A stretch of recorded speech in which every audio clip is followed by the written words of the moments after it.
እሺና ማለት በስመ አብ ወወልድ ወመንፈስ ቅዱስ አሐዱ አምላክ አሜን። በክርስቶስ ክርስቲያን በወልድ ውሉድ በመንፈስ ቅዱስ መንፈሳውያን ያሰኛችሁ። እንደምን ዋላችሁ? እንደምን ቆያችሁ? አሜን። መመስገን ባህሪ የሆነ አምላካችን በቸርነቱ በምሕረቱ የተሰበሰበ ስሙ የተመሰገነ ይሁንልን። እንደ እግዚአብሔር አምላካችን ፍቃድ ነገረ ቤተ ክርስቲያን የሚለውን እንጀምራለን። እንግዲህ ትናንትና ታላቅ የሆነ ትምህርት ተምራችኋል። ስለምንድን ነው የተማራችሁት? ነገረ ክርስቶስ። ነገረ ክርስቶስ ማለት በውስጡ እንግዲህ በደንብ ተዘርዝሯል።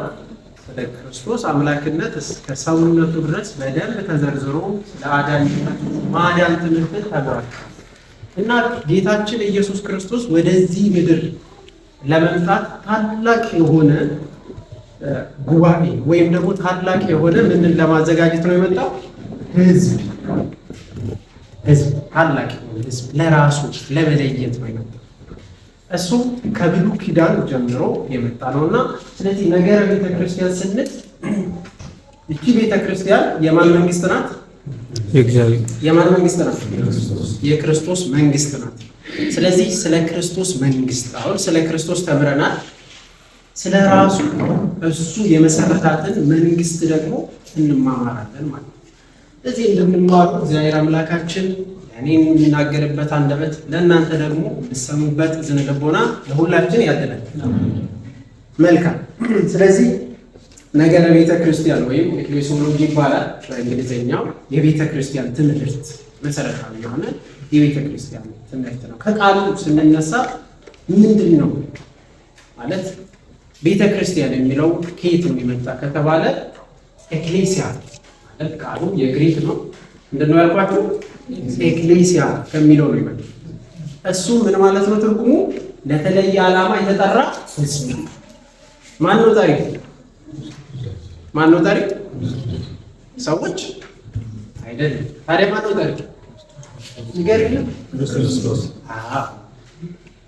ራሱ ጌታችን ኢየሱስ ክርስቶስ ወይም ደግሞ እግዚአብሔር ለተለየ ዓላማ ማንን ጠርቷል? ህዝቡን ለይቷል።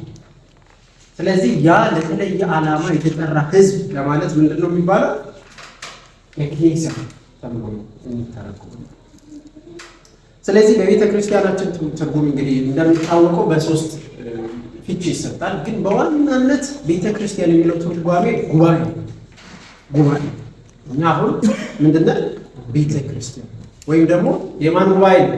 የእግዚአብሔር ጉባኤ ተብሎ ነው የሚጠራው። የእግዚአብሔር ጉባኤ ወይም የእግዚአብሔር ህዝብ። በኋላ ላይ ቤተ ክርስቲያን በሌሎች ስያሜዎች እናያለን እና በሶስት ይከፈላል። ብዙ ጊዜ እኛ ራሳችን የማን ቤተ መቅደስ ነው? የእግዚአብሔር ቤተ መቅደስ ነው። ህንፃ ቤተ ክርስቲያኑ የጌታችን ስጋና ደም የሚፈተትበት ምን ተብሎ ይጠራል? ቤተ ክርስቲያን ወይም ቤተ መቅደስ ተብሎ ይጠራል። ግን እዚህ ጋር ነገረ ቤተ ክርስቲያን ስንማር ትልቁ ነገር ምንድነው ከተባለ ስለ ጉባኤ ኤክሌሲያ የተለየ ምን ህዝብ። ማን ነው የለየው? እግዚአብሔር የለየው፣ እግዚአብሔር የጠራ ስለዚህ። ስለዚህ እቺን ቤተ ክርስቲያን በአዲስ ኪዳን ውስጥ ጌታችን ኢየሱስ ክርስቶስ ተገልጦ ከመመስረቱ በፊት እግዚአብሔር በተለያየ መንገድ ሲገልጥ ነበረ፣ ሲያሳይ ነበረ። ከመጀመሪያ ኦሪት ዘፍጥረትን ማን ነው የጻፈው? ጻፊ ማን ነው? ሙሴ። በደንብ አስተውሉ። በብሉይ ኪዳን ውስጥ እንግዲህ ታዲያ እቺን ታላቅ ቤተ ክርስቲያን እግዚአብሔር ለመመስረት እንዴት ሲያሳይ እንደነበረ እናያለን። እንዴት እያሳየ ነበር በፊት ይህንን ቤተ ክርስቲያን እውነተኛው ያው የብሉይ ኪዳን በደንብ አስተውሉ። ብሉይ ኪዳን ማለት ለአዲስ ኪዳን ጥላ ነው ወይም ሻዶ የምንለው ጥላ ነው። እውነተኛው ለመምጣት ቀድሞ ምን መጥቷል ማለት ነው? ጥላው መጥቷል። እግዚአብሔር ለማሳየት አዲስ ኪዳኑን ለማሳየት በተለያየ መንገድ ይህችን ቤተ ክርስቲያን እያሳየ ነው።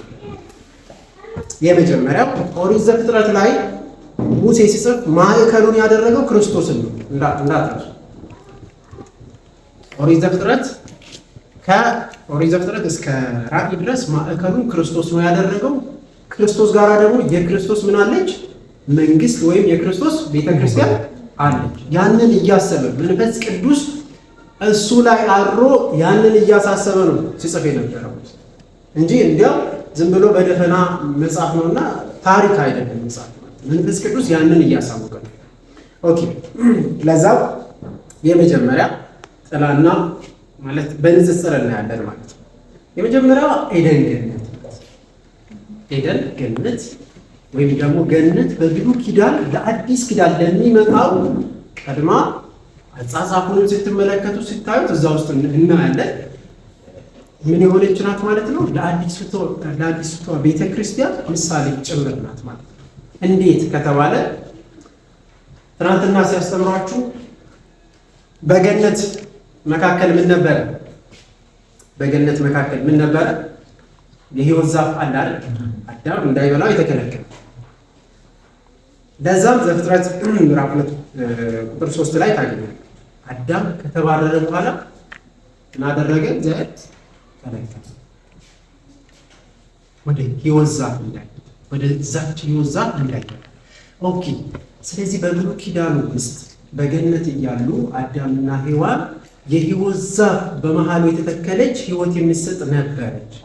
ለአዲስ ኪዳን ደግሞ ሲያመጣ ራእይ ምዕራፍ 2 ቁጥር 7 ላይ ስታነቡት ጌታችን ኢየሱስ ክርስቶስ በእኔ የሚያምን በቤተ ክርስቲያን የሚሆን የሕይወት ዛፍን እኔ ምን አድርገዋለሁ? እሰጠዋለሁ። በቤተ ክርስቲያን ማዕከል የተተከለው በቀራንዮ የተሰቀለው የሕይወት የሆነልን ማን ነው? ጌታችን ኢየሱስ ክርስቶስ። ከእርሱ ምን እንበላለን? ሥጋውና ደሙ የሕይወት የሆነ ሕይወትን የሚሰጥ ያንን ሥጋውና ደሙ በቤተ ክርስቲያን ማዕከል አቆመ። ማንም ሰው የጌታ ሥጋና ደም የማይበላ ቢኖር እርሱ ሕይወት አለው የለም። በጌታና በጌታችን ሥጋና ደም ሕይወት ሊኖረው ይችላል። ስለዚህ ቤተ ክርስቲያን በዛ ምን አደረገ ማለት ነው? እግዚአብሔር ሲያሳይ ነበረ። ወደ ሁለተኛ ነጥብ ስንመጣ የኖህ መርከብን እንመለከታለን። እግዚአብሔር በዚህም ሲገልጥ ነበር። ማንም ቤተ ክርስቲያን የእግዚአብሔር መንግስት የኖህ መርከብ። የኖህ መርከብ እንግዲህ ታሪኩን ታውቃላችሁ። በብሉይ ኪዳን ውስጥ ኖህና ስንት ነፍሳት ነው የተረፉት? አጠቃላይ ስንት ነፍሳት? 8 ነፍሳት ያህል ብቻ ናቸው የተረፉት። የኖህ መርከብ ተዘጋጀ። ኖህ በዛን ጊዜ ምን እያላቸው ነበር? እየለመናቸው ነበር አይደል? ወዴት? ወደዚች መርከብ ግቡ፣ ሕይወትን ታገኛላችሁ፣ ትተርፋላችሁ። ከምን? ከዘላለም የጥፋት ውሃ አለ፣ ትተርፋላችሁ። እምቢ አሉ። ብዙዎቹ ጠፉ። የተረፉት ግን ጥቂቶች ናቸው። ይሄንኑ ቅዱስ ጴጥሮስ ምን ያደርጋል ማለት ነው? ይሄንን ወስዶ ለዚች ለአዲስ ኪዳን ቤተ ክርስቲያን ምሳሌ ያደርጋል። ይህንን አንደኛ ጴጥሮስ ምዕራፍ 3 ቁጥር 20 እስከ 21 ላይ ማንበብ ትችላለህ። አንደኛ ጴጥሮስ ምዕራፍ 3 ቁጥር 20 ያመጣና ስለ ኖህ ታሪክ ካነሳ በኋላ በመርከብ በዳኑበት ውሃ ብሎ ይገልጻል።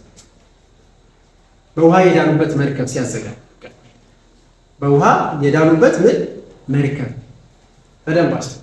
እግዚአብሔር መርከብን ሲያዘጋጅ ነበረ። ማንን ለማትረፍ ነው? ሰዎችን ለማትረፍ። በአዲስ ኪዳን ደግሞ ማንን ለማትረፍ ነው? ሰዎችን ለማትረፍ ምን አዘጋጀ? ቤተ ክርስቲያን። ሰዎች ምን መሆን አለባቸው? ወደዛች ቤተ ክርስቲያን መግባት አለባቸው። ማንም ሰው ወደዛች ቤተ ክርስቲያን ያልገባ ሕይወት ሊያገኝ ይችላል? አይችልም፣ ይጠፋል። ስለዚህ ግዴታ ምን መሆን አለበት? ወደ ቤተ ክርስቲያን መጨመር ወይም ወደ ቤተ ክርስቲያን መግባት አለበት። ያንን ቅዱስ ጴጥሮስ ያመጣል። ሰው በኖህ እግዚአብሔር አምላክ የአዲሲቷን ቤተ ክርስቲያን የአዲስ ኪዳን ቤተ ክርስቲያን ክርስቶስ የሚመሰርትን ሲገልጽ ነበረ ማለት ነው። ሶስተኛ ላይ እግዚአብሔር አምላክ ከኖህ በኋላ ማንን አስነሳ? አብርሃም። በደንብ አስተውሉ። አብርሃም እግዚአብሔር አምላክ ጠራ፣ ከካራን ጠራ። ወዴት? ወደ ከነዓን። ወደ ከነዓን ሲጠራ እግዚአብሔር አምላክ ብዙ ሕዝብ ሊያደርገው ኪዳንን ሰጠ ለአብርሃም። የአብርሃም ዘር መሆን የሚችል ማለት የአብርሃም ዘር መሆን የሚችል ምን መሆን አለበት? ከዚህ በፊት ምን መሆን አለበት? ማድረግ አለበት? መገረዝ ግዴታ። ይህን እግዚአብሔር አምላክ አስቀምጠ። መገረዝ አለበት። የማን ህዝብ ለመሆን? የአብርሃም ህዝብ ለመሆን። እግዚአብሔር አምላክ የአብርሃምን ሲያደርግ በማን በኩል አድርጎ ሊያበዛው አሰበ? በይስሐቅ በኩል ቃል ኪዳን ገባለት። ምን አድርገዋል? ዘርህን እንደ ሰማይ ከዋክብት አበዛዋለሁ በይስሐቅ በኩል። ከዛስ ያ ለይስሐቅ የገባውን ቃል ኪዳን ይስሐቅ ማንን ወለደ? ያዕቆብንና ኤሳውን አይደል? ያዕቆብ ማን ተብሎ ተጠራ? ሌላ ስሙ እስራኤል። እስራኤል ስንት ነገድ ናቸው? 12 ነገድ አበዛ። ያንን ግን ፍጻሜ የሚያገኘውን መጨረሻ ላይ እንመለከታለን። ስለዚህ እስራኤል የሚለውን በአብርሃም በኩል እግዚአብሔር አምላክ ለአዲስ ኪዳን ለምትሆነው ቤተ ክርስቲያን እንደ ምሳሌነት አስቀምጣል። በአብርሃም ጊዜ ሲያደርግ የነበረው እግዚአብሔር አምላክ ለሚሰጠው በነገራችን ሕዝቤ ብሎ ለጠራው ምን ይሰጣቸዋል? አብሮ ምልክት እንዲሆንላቸው እንዲሁም ደግሞ እንዲገቡ ስርዓትን ይሰጣል። በአብርሃም ጊዜ ግዴታ ምን መሆን አለባቸው? መገረዝ አለባቸው። በእስራኤል ጊዜም ደግሞ ሲያደርግ የነበረውን እናያለን። እስራኤላውያንን በነገራችን ላይ ዘዳግም ምዕራፍ 23 ቁጥር 2 ላይ የእግዚአብሔር ማህበር የእግዚአብሔር ጉባኤ ብዬ ለይቻለሁ ለራሴ ያለው ራሱ እግዚአብሔር። ኤክሌሲያ የምትለው ከዚህ ነው ተወሰደ። ቅድም ኤክሌሲያ ብለን አይደል? ኤክሌሲያ ማለት የእግዚአብሔር ማህበር ወይም የእግዚአብሔር ጉባኤ። ይህንን የለየው ራሱ እግዚአብሔር ነው። ለሙሴ ነገር ይህን ህዝብ ለይክ፣ ይህን ህዝብ ጥራልኝ። ስለዚህ የማን ማህበር ይባላሉ? የእግዚአብሔር ጉባኤ ተብሎ የተጠሩት እነዚህ ሳይሆን። ስለዚህ ቅድም አሁን በደንብ አስተውሉ። ቅድም ወዴት መግባት አለባቸው ብያቸዋለሁ? ወደ መርከቢት መግባት አለባቸው አይደል? ግዴታ ለመትረፍ። እስራኤላውያን ሆኖ ደግሞ ግዴታ መጀመሪያ ላይ ምን መሆን አለባቸው? መገረዝ አለባቸው። ሁለተኛ ግን ማለት በመዳናቸው ውስጥ ለአዲስ ኪዳን ለማሳየት ምን ሲያደርግ እንደነበረ እንመለከታለን። እግዚአብሔር የአዲሲቷን ቤተክርስቲያን እንዴት በብሉይ ኪዳን ውስጥ ሲገልጽ ነበር? የመጀመሪያ የማደሪያ ድንኳን አዘጋጀ። የማደሪያው ድንኳን አሁን ለሙሴ ነገር የማደሪያ ድንኳን ምን አድርግልኝ? አዘጋጅልኝ። እኔ በመካከላችሁ እኖራለሁ። እግዚአብሔር በመካከላቸው ለመገኘት ግዴታ ምን መሆን አለበት ማለት እግዚአብሔር ያዘዘው እንዲሰበሰቡ አንደኛ ጉባኤ አድርገን በመካከል ድንኳን እንዲሰሩና እግዚአብሔር እዚያ አይደል። ስለዚህ በአዲስ ኪዳን ደግሞ ይህንን ይወስድና አንደኛ ጴጥሮስ ምዕራፍ 2 ቁጥር 5 ላይ ሕያው መንፈሳዊ ቤት የተባለ ማለት። ስለዚህ ማንም ሰው የሕያው የእግዚአብሔር ቤት መሆን አለ፣ መቀደስ አለ። እግዚአብሔር በመካከሉ እንዲሆን። ስለዚህ በአዲስ ኪዳን ማዕከላዊ የሆነ የቤተ ክርስቲያን ማዕከል ማን ነው ብያችኋለሁ? ክርስቶስ ማለት ነው። ቅዳሴ ሲቀደስ ራሱ ክርስቶስ እንደሚገኝ ታምናላችሁ? ራሱ ክርስቶስ ይመጣል። እኛ ድካማችን እንጂ ማየት ያልቻልነው እስቲል ክርስቶስ በቅዳሴ ሰዓት ይመጣል። ሁሉም ቦታ እዚህም አለ፣ አሜሪካም አለ፣ የትም ቦታ ብትሄዱ ተመሳሳይ ሰዓት ላይ ክርስቶስ በዛ ቦታ ይገኛል። ሁለትም ሶስትም ሆናችሁ በስሜ ከተሰበሰባችሁ መካከላችሁ ይገኛል። ስለዚህ ትልቁ በነገራችን ላይ የቤተ ክርስቲያናችን ጸሎት ሊተርጂ ተብሎ ወይም ቅዳሴ ነው። ማዕከል ሆኖ የሚገኝ ክርስቶስ ይገኛል፣ ስጋውን ይሰጣል። ልክ እንደዛ ነው። ስለዚህ በአዲስ ኪዳን እኛ የክርስቶስ ቤት መሆን አለብን። እኛ ስንሰበሰብ በመካከላችን ማን ይገኛል ማለት ነው? ክርስቶስ ይገኛል።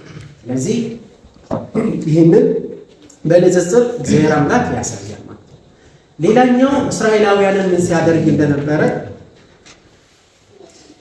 እንመለከታለን።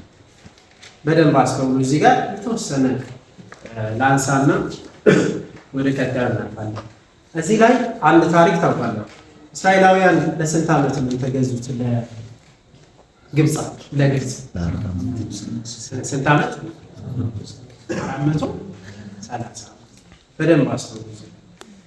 እስራኤላውያን ለቤተ ክርስቲያን ምንድን ናቸው? ምሳሌ። እግዚአብሔር አምላክ እዚህ ጋር በደንብ እንዴት እንደሚገልጽ ተመልከቱ። በባርነት የተገዛው የአዳም ልጅ ነው። የአዳም ልጅ ደግሞ በባርነት ተገዛ። በማን ስር? በሰይጣን ስር። ወደዚህ ስንመጣ ደግሞ እስራኤላውያን በባርነት ተገዙ። በንጽጽር በደንብ እስራኤላውያን በባርነት ከተገዙ በኋላ ለመውጣት ግዴታ እግዚአብሔር አንድ ነገር አዘዛቸው። ምን? በግን እንዲያርዱ። ምን ማድረግ አለባቸው? በጣም ለአዲስ ኪዳን ከባርነት ለመውጣት ማን መታረድ አለበት? ክርስቶስ።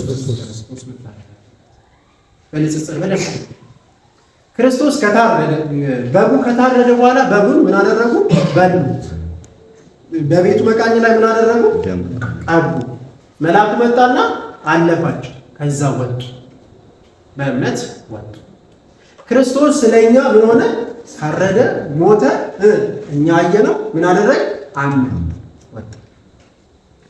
አምኑ ከወጡ በኋላ እስራኤላውያን ምን መሻገር ነበረባቸው? ባህረ ኤርትራ መሻገር ነበረባቸው። አንደኛ ቆሮንቶስ ምዕራፍ 10 ቁጥር 1 እስከ 3 ድረስ አለ። አንደኛ ቆሮንቶስ ምዕራፍ 10 ቁጥር 3 በንጽጽር ያመጣል ቅዱስ ጳውሎስ። ምን ይላል? ሁሉ ሙሴን ይተባበሩ ዘንድ ይላል። ማንን ይተባበሩ ዘንድ? ሙሴን ይተባበሩ ዘንድ በባህርና በደመና ተጠመቁ። ምንን ለመሻገር? ባህር ኤርትራ ለመሻገር። ሰዎች ከነጋር ነው አላወሳሰ በጣም። ስለዚህ ባህር ኤርትራን ለመሻገር ግዴታ ምን መሆን ማንን መተባበር አለባቸው? ሙሴ። ካልተባበሩስ አንደኛ ይሻገር። ከኋላ ማን እየመጣ ነው? ፈርዖንና ሰራዊቱ እየመጣ ነው። ግዴታ ማንን መተባበር አለባቸው? ሙሴን ግዴታ መተባበር። ስለዚህ ቅዱስ ጳውሎስ ምን አለ? ልክ ባህሩን ሲሻገሩ በምሳሌ ያመጣና በባህርና በምን ተጠመቁ? በደመና ተጠመቁ አለ። ከዛ ሙሴን ተባብረው ምን ሆነ? ተሻገሩ። በአዲስ ኪዳን ስንመጣ ደግሞ ኦኬ አምን ክርስቶስ ስለኛ ተሰቀለልን ሞተልን ካል ከክርስቶስ ጋር ግዴታ ምን መሆን አለበት? መተባበር አለ። ሮሜ ምዕራፍ 6 ከ3 ጀምራችሁ እስከ 6 ታረቁ ታገኙ። ስለዚህ ክርስቶስን ለመተባበር እኛ ምን እናደርጋለን ማለት ነው? መጠመቅ ግዴታ። እንዴት ነው የምንተባበረው ከተባለ ልክ ስንጠመቅ ውሃ ውስጥ ስንገባ ከክርስቶስ ጋር ምን እየሆን ነው? እየሞት። ልክ ስንነሳ ስንወጣ ከውሃ ከክርስቶስ ጋር እየተነሳ በዛ ውስጥ አሮጌ ማንነታችን ቀርቶ አዲሱ ማንነት ክርስቶስን እንለብስ። ይሄ ህይወት። ስለዚህ ግዴታ ከክርስቶስ ጋር ምን መሆን አለበት ማለት ነው? መተባበር። ጳውሎስ ለዛ ነው ያለው በባህርና በደመና ተጠመቁ። ስለዚህ እኛም ደግሞ ከውሃና ከመንፈስ ባህር የተባለው ውሃ፣ ደመና የተባለው መንፈስ ቅዱስ አባቶች እንደዛ። ስለዚህ በአዲስ ኪዳን በውሃና በመንፈስ ምን መሆን አለብን ማለት ነው? ካለብን መሻገር። በጣም እስራኤላውያን አሁን ተሻገሩ። ቆሙ። ከተሻገሩ በኋላ ምንን መብላት ነበረባቸው? የሚበሉት የላቸው አለ። የሚበሉት የላቸውምና እግዚአብሔር አምላክ ከሰማይ ምንን አወረደ? መናን አወረደላቸው። የዮሐንስ ወንጌል ምዕራፍ 6 ቁጥር 30 ጀምራችሁ ስታነቡት ደግሞ ምን ታገኛላችሁ? ኢየሱስ ክርስቶስ ከሰማይ የወረደ መና ማን ነው አለ? ስጋዬን የሚበላ ደሜን የሚጠጣ የዘላለም ሕይወት አለው። አስተውሉ። ስለዚህ እኛ ባህሩን ተሻግረን እስራኤላውያን ባህሩን ተሻግሮ መሄድ ካለባቸው መና ምን ማድረግ አለባቸው? ዕለት ዕለት መብላት አለባቸው። ካልበሉ በረሃ ውስጥ ምን ሊሆኑ ይችላል? ሊቀሩ ይችላል። ግን መናን ብቻ መብላት ነው? የማንን ሕግ መጠበቅ አለባቸው? የሙሴን ከእግዚአብሔር የተሰጠ ሕግ ግዴታ መጠበቅ አለባቸው። እኛም ክርስቲያን በአዲስ ያለነው ክርስቲያኖችን ልክ ከክርስቶስ ጋር የማንን ስጋና ደም እንበላለን? ስጋና ደም እንበላለን። ከዛ ሕጉንስ እንጠብቃለን። ብትወዱኝስ ምን ይጠብቁ?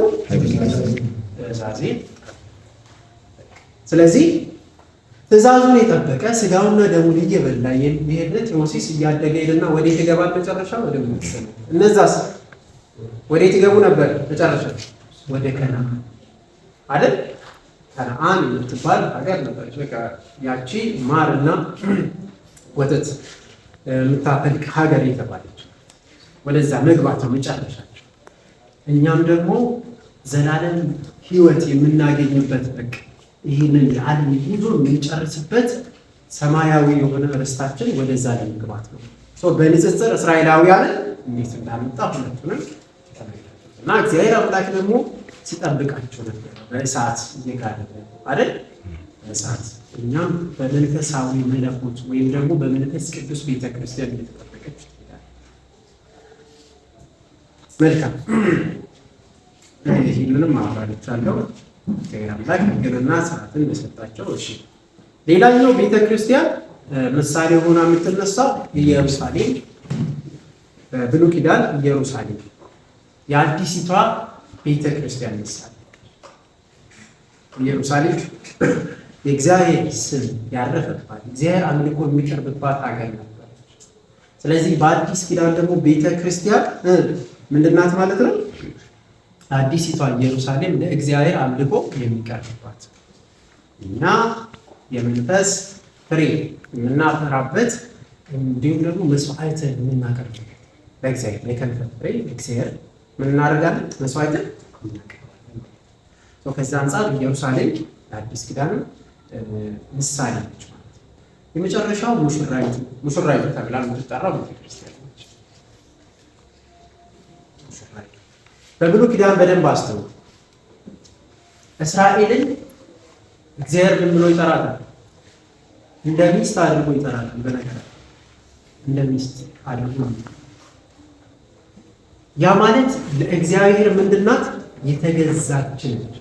ለእግዚአብሔር ሕግና ትእዛዛት በምን በፍቅር። በአዲስ ኪዳን ስትመጡ ደግሞ ቤተክርስቲያን ለማን የተገዛች ናት? አዎ ኤፌሶን ምዕራፍ 5 ላይ ይህንን ነው አይደል ቅዱስ ጳውሎስ የሚያብራራ።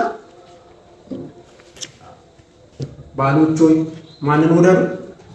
ሚስቶቻችሁን ውደዱ ካለ በኋላ ክርስቶስ ማንን እንደወደዳት? ቤተክርስቲያንን እንደወደዳት። ስለዚህ የክርስቶስ ሙሽራ ተብላ የምትጠራው በብሉይ ኪዳን እስራኤላውያን በዛ ሲጠሩ ስለነበረ በአዲስ ኪዳን ደግሞ ምሳሌ ለአዲስ ኪዳን ምሳሌ። እነዚህ አጠቃላይ በብሉይ ኪዳን ውስጥ ቤተክርስቲያን እግዚአብሔር አምላክ ሲገለጥበት ነው። ሌሎች ነገራቸው ያልተጠቀሱ እግዚአብሔር በአንድም በሌላ ሲያስተምር ለምሳሌ አብርሃም ለይስሐቅ ብሎ ማንን ላከ? ሎሌውን ላከ። የማይታወቅ ሀገር ላከና ማን እንዲያመጣ? ርብቃ ይዟት እንዲመጣ አደረገ። ለማን? ለይስሐቅ። ልክ እንደዛው እግዚአብሔር አብ ማንን ላከ? ልጁን ላከ። ምን እንዲያመጣ? ቤተ ክርስቲያንን ሕዝብን እንዲለይ ክርስቶስ ወደዚህ ይደርማል። ልክ እንደዛ። እሺ ወደ ቀጣይ ከመሄድ በፊት እሺ አንድ ዝማሬ ምረጡ። መልካም። ስለ ዝማሬ ለአምላካችን ስሙ የተመሰገነ ይሁንልን። እሺ ወደ ቀደመው ነገራችን እንመለስና እስካሁን ያየነው ቤተክርስቲያን ትርጉምና በብሉይ ኪዳን እግዚአብሔር አምላክ እንዲስገድ እንደነበረ የተወሰኑ ስያሜዎች ማለት በብሉይ ኪዳንና በአዲስ ኪዳን የምናገኛቸው ስሞች እናነሳና ወደ ዋና ፖይንታችን እንገባለን። በአዲስ ኪዳን ውስጥ ጌታችን ኢየሱስ ክርስቶስ የመሰረተበት ትልቁ ነጥብ ላይ እና አዲስ ኪዳን ደግሞ እንዴት እናያለን የሚለውን እዛ ላይ እንመጣለን። ቅድም ያነሳናቸው ነጥቦች በብሉይ ኪዳን እግዚአብሔር አምላካችን የራሱን መንግስት ሲገልጽ እንዴት እንደነበረ እና ስያሜዎቻቸውን ደግሞ በብሉይ ኪዳን ውስጥ እንደዚህ ልናገኛለን። የመጀመሪያው የእግዚአብሔር ሕዝብ ተብሎ ይጠራል አይደል? ዘጸአት ምዕራፍ 6 ቁጥር 7 ስታነቡ የእግዚአብሔር ሕዝብ ተብሎ ተለይቷል። የእግዚአብሔር ሕዝብ ተብሎ ይጠራል። ቅድም እንደነገርኳችሁ ዘዳግም 23:2 ላይ ምንድነው ያለው? የእግዚአብሔር እግዚአብሔር ጉባኤ። ሌላኛው ኤክሌሲያ የምንለው ቅድም እንዳነሳው ማለት ነው። ኤክሌሲያ የእግዚአብሔር ቤት ተብሎ ይጠራል። የእግዚአብሔር ቤት ተብሎ ሲጠራ እንመለከታለን። ሌላኛው የእግዚአብሔር ወይን በደንብ እዚህ ጋር ስታስተውሉ የእግዚአብሔር ወይን እንዴት ጌታችን ኢየሱስ ክርስቶስ በኢሳይያስ ምዕራፍ 5 ቁጥር 7 ላይ ያለውን ለእስራኤላውያን ምን አላቸው? ቀድሞ ማለት ነው በትንቢቱ እስራኤላውያንን እግዚአብሔር ወይን ናቸው። ክርስቶስ ደግሞ በአዲስ ኪዳን መጣና የወይኑ ግንድ ማን ማዕከሉ ማን ነው ማለት ነው? እናንተስ ምንዎቼ ናችሁ አለ? ቅርንጫፎቼ ናችሁ። በደንብ አስተውሉ። ስለዚህ በአዲስ ኪዳን እኛ ለማን ቅርንጫፍ ነን? ለክርስቶስ። ግንዱ ማን ነው? ማዕከል። ቅርንጫፍ ከማን ነው የሚወስደው? ምን እንደማድረግ ፍሬ። ስለዚህ ክርስቶስ የእግዚአብሔር ወይን ተብላ በብሉይ ኪዳን ስትጠራ ነበረች ቤተክርስቲያን። እንዲሁም ደግሞ የእግዚአብሔር መንጋ። ለመንጋው ምን ያስፈልጋል? እረኛ አይደል? ጌታችን ኢየሱስ ክርስቶስ እግዚአብሔር በብሉይ ኪዳን ለመንጋው ምን ነበረ? እረኛ ነኝ ብሎ ጌታ ተናገረ። በአዲስ ኪዳን ደግሞ ጌታችን ኢየሱስ ክርስቶስ ተወለደና እኔ ምንድን ነኝ? እረኛ ጠባቂ ነኝ። ይሄ ትልቅ በነገራችን ላይ እግዚአብሔር መንጋ የሚለው እረኛ የሚለው ትልቁ ነገር እዚህ ውስጥ በቤተ ክርስቲያን ውስጥ እንመጣበታለን። ወደ ቀጣዩ የምናነሳው ነጥብ ነው። እነዚህ በብሉይ ኪዳን ውስጥ ሲጠሩ የቤተ ክርስቲያን ምሳሌ ተብሎ በዚህ ስም ስያሜ ይጠራል። በአዲስ ኪዳን ቤተ ክርስቲያን ምን ተብላ ትጠራለች? የክርስቶስ አካል። የክርስቶስ አካል አንደኛ ቆሮንቶስ ምዕራፍ 12 ቁጥር 27 ላይ እናንተ የክርስቶስ ምንድን ናችሁ? አካል። ያ ማለት እኛ ለክርስቶስ ብዙ ብልት አለናል። አካል ግን ስንት ነው? አንድ። ስንት አካላት? አንድ አካላት። ስንት ብልት? ብዙ። እኛ ብዙ ነን፣ ግን የማን አካል ነን? ክርስቶስ አካል። ሁለተኛ የክርስቶስ ሙሽራ ተብላ ትጠራለች። የክርስቶስ ሙሽራ። ይሄንንም ቅድም አንስቼላችኋለሁ አለ ሰዓት ለመጠቀም። ሌላኛው ሕያው ድንጋዮች ወደ ኋላ እንመጣለን። ጴጥሮስን ምን አለው ጌታ እግዚአብሔር? ምን አለው? አንተ ምን አለ? በዚህ ላይ ምን እንሰራለን? ቤተ ክርስቲያን። ስለዚህ ሕያው መንፈሳዊ የእግዚአብሔር ቤት የማይንቀሳቀስ እኛ ቤተ መቅደስ የክርስቶስ ቤተ መቅደስ መሆናችን ሕያው አለት ወይም ደግሞ ድንጋዮች ብሎ ያስቀምጣል። አንደኛ ጴጥሮስ ምዕራፍ 2 ላይ ይላል። ሌላ በአዲስ ኪዳን ራሱ የእግዚአብሔር ቤተሰብ ኪዳንን ቀጥታ ተጠቅሞ የእግዚአብሔር ቤተሰብ ብሎ ተጠቅሷል። መጨረሻ የእውነት ምሰሶ ተብላ ቤተክርስቲያናችን የእውነት ምሰሶ የእውነት አምድ ማለት ነው። ቅዱስ ጳውሎስ እዚህ ላይ የእግዚአብሔር ቤተክርስቲያን የእውነት ምሰሶ ወይም የእውነት አምድ መሰረት ናት። የምን የእውነት ቤተክርስቲያናችን የእውነት አምድ ናት፣ መሰረት ምሰሶ፣ የማይለወጥ የምንለው የማትቀየር የማትሻሻል እውነተኛይቱ ባስተው አንድ ጌታ ኢየሱስ ክርስቶስ የመሰረታት እውነተኛ አምድ ቤተክርስቲያን እውነተኛ አምድ። መልካም በአባቶቹ ዘንድም በነገራችን ላይ ቤተክርስቲያን ተብላ ትጠራለች። ኢግናቲዮስ ምን ይላታል? ካቶሊካዊት። ካቶሊካዊት ምን ይመስላችኋል? ካቶሊክ ማለት ካቶሊክ ሮማን ካቶሊክ ቸርች እያለ ካቶሊካዊት ማለት የሁሉም ነች ወይም ዩኒቨርሳል የሚለው ነው። ቤተክርስቲያን የማን ነች?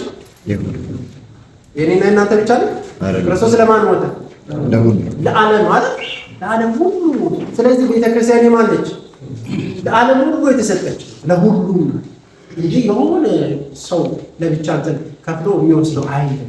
እግዚአብሔር ለሁሉም ስለሰጠ ከዛ አንፃር ቤተክርስቲያን ካታሆሊክ ተብላ ትጠራለች። የቤተክርስቲያን ባህሪ ላይ እንመጣለን እናያለን። ሌላኛው የመዳን መርከብ ይላል። የምን መርከብ? የመዳን መርከብ ይላል። ራኒስ ማን እንደሆነ በኋላ ነገር ራኒስ እናያለን። አዲሲቷ ገነት ይላል። ሌላኛው እናት ቤተክርስቲያን ቅዱስ ቆጵርያኖስ ሴንት ሲፕሪያን ኦፍ ካርቴጅ ማለት ነው። ማንም ሰው ቤተክርስቲያን እናቱን ያላደረገ እግዚአብሔርን አባቴ ብሎ መጥራት ይችላል? አይችልም። ይህ የሴንት ሲፕሪያን ኦፍ ካርቴጅ የተናገረ ነው። ሌላኛው የእግዚአብሔር ከተማ ይላል። አውገስቲን በመጽሐፉ ራሱ ሲቲ ኦፍ ጋድ የሚለው መጽሐፍ አለው። በዛ ላይ ቤተክርስቲያንን ሲጠራት ምን ብሎ ነው? ሲቲ ኦፍ ጋድ ወይም ደግሞ የእግዚአብሔር ምን ከተማ እግዚአብሔር መንግስት ናት ብሎ ይጠራል ማለት በተለያየ ስያሜ ይጠራል ማለት ነው። ያው ሌሎች ጥሪዎች እንዲኖሩ ይችላል ስያሜዎች። ኦኬ ወደ ትልቁ ነገር እንምጣና ቤተክርስቲያን ባህሪ አላት። የቤተክርስቲያን ባህሪያት የተባሉት ስንት ናቸው? 4 ነው። በደንብ አስተውሉ። እዚህ ጋር በደንብ እንድታስተውሉ የሚፈልገው እዚህ ጋር የመጀመሪያው ቤተክርስቲያን ስንት ናት? አንዲት ናት። ሁለተኛ ቅድስት ናት። ሶስተኛ ካቶሊክ ወይም ደግሞ የሁሉም ናት። አራተኛ ሐዋርያዊት ናት። ሐዋርያዊ ምን ማለት ነው የሚለው ያላል። በኤፌሶን ምዕራፍ 4 ቁጥር 4 ቅዱስ ጳውሎስ ምን አለ? ስንት እምነት አለ? ስንት ሃይማኖት? ስንት ጥምቀት? ስንት ጌታ? ቤተ ክርስቲያን አንዲት ናት፣ ብዙ አይደለች። መንፈስ ቅዱስ ወደ ስንት እውነት ይመራችኋል አለ? ወደ ስንት እውነት? ወደ አንድ እውነት። ሁለት እውነት አለ አለ ያለነው ስንት እውነት ነው? አንድ እውነት። ስለዚህ ቤተ ክርስቲያን አንዲት ናት። ይህንን እናብራራለን። እዚህ ጋር አንድ ስህተት ይኖራል። በደንብ ተመልከቱ። እዚህ ጋር በደንብ አስተውሉ። ቤተ ክርስቲያን ጌታችን መድኃኒታችን ኢየሱስ ክርስቶስ ቤተ ክርስቲያንን መሰረታት። በምንድን ነው የመሰረታት? በደሙ አይደል? በደሙ ከቃሉ ጋር በውሃ ቀድሷት ይላል። ምዕራፍ 5 ስታነቡት ቁጥር 25 ላይ ቃል የሚያመጣው ክርስቶስ በደሙ ነው የመሰረታት። ቤተ ክርስቲያን ከተመሰረተች በኋላ እግዚአብሔር አምላክ ማንን ላከልን? መንፈስ ቅዱስን ላከልን። መንፈስ ቅዱስ ሲመጣ ቤተ ክርስቲያን ተወለደች። ብዙ ጊዜ የሚከበርላት በነገራችን ላይ በዓለ ጰራቅሊጦስ ማለት የቤተ ክርስቲያን ውልደት ይላል ቅዱስ ዮሐንስ አፈወርቅ። ቤተ ክርስቲያን ተወለደች። ወደ ምን ገባች? ወደ ስራ ገባች። ኢየሱስ ክርስቶስ ቤተ ክርስቲያን ከመሰረተ በኋላ እንዲያው ውጡ አላቸው ብሏቸዋል። ሂዱ ዝም ብሎ ብሏቸዋል። ጠብቁ አለ። ምን እልክላችኋለሁ? አጽናኝ የሆነ ወደ አንድ እውነት የሚመራው መንፈስ ቅዱስን እልክላችኋለሁ አለ። እነሱም ጠበቁ። መንፈስ ቅዱስ ተላከ። 33 ኤዲ ያ ማለት ጌታችን ኢየሱስ ክርስቶስ ሞቶ ካረገ በ50ኛው ቀን ላይ መንፈስ ቅዱስ ተላከ። ቤተክርስቲያን ተወለደች። ያቺ የተመሰረተችው በደሙ የተመሰረተች ቤተክርስቲያን ወዴት ገባች ማለት ነው? ወደ ስራ። ይቺ ቤተክርስቲያን ከተመሰረተች በኋላ በጣም ብዙ ፈተና ውስጥ ነው ያለፈችው። በነገራችን ላይ እዚህ ብሎ እንትን አይደለም።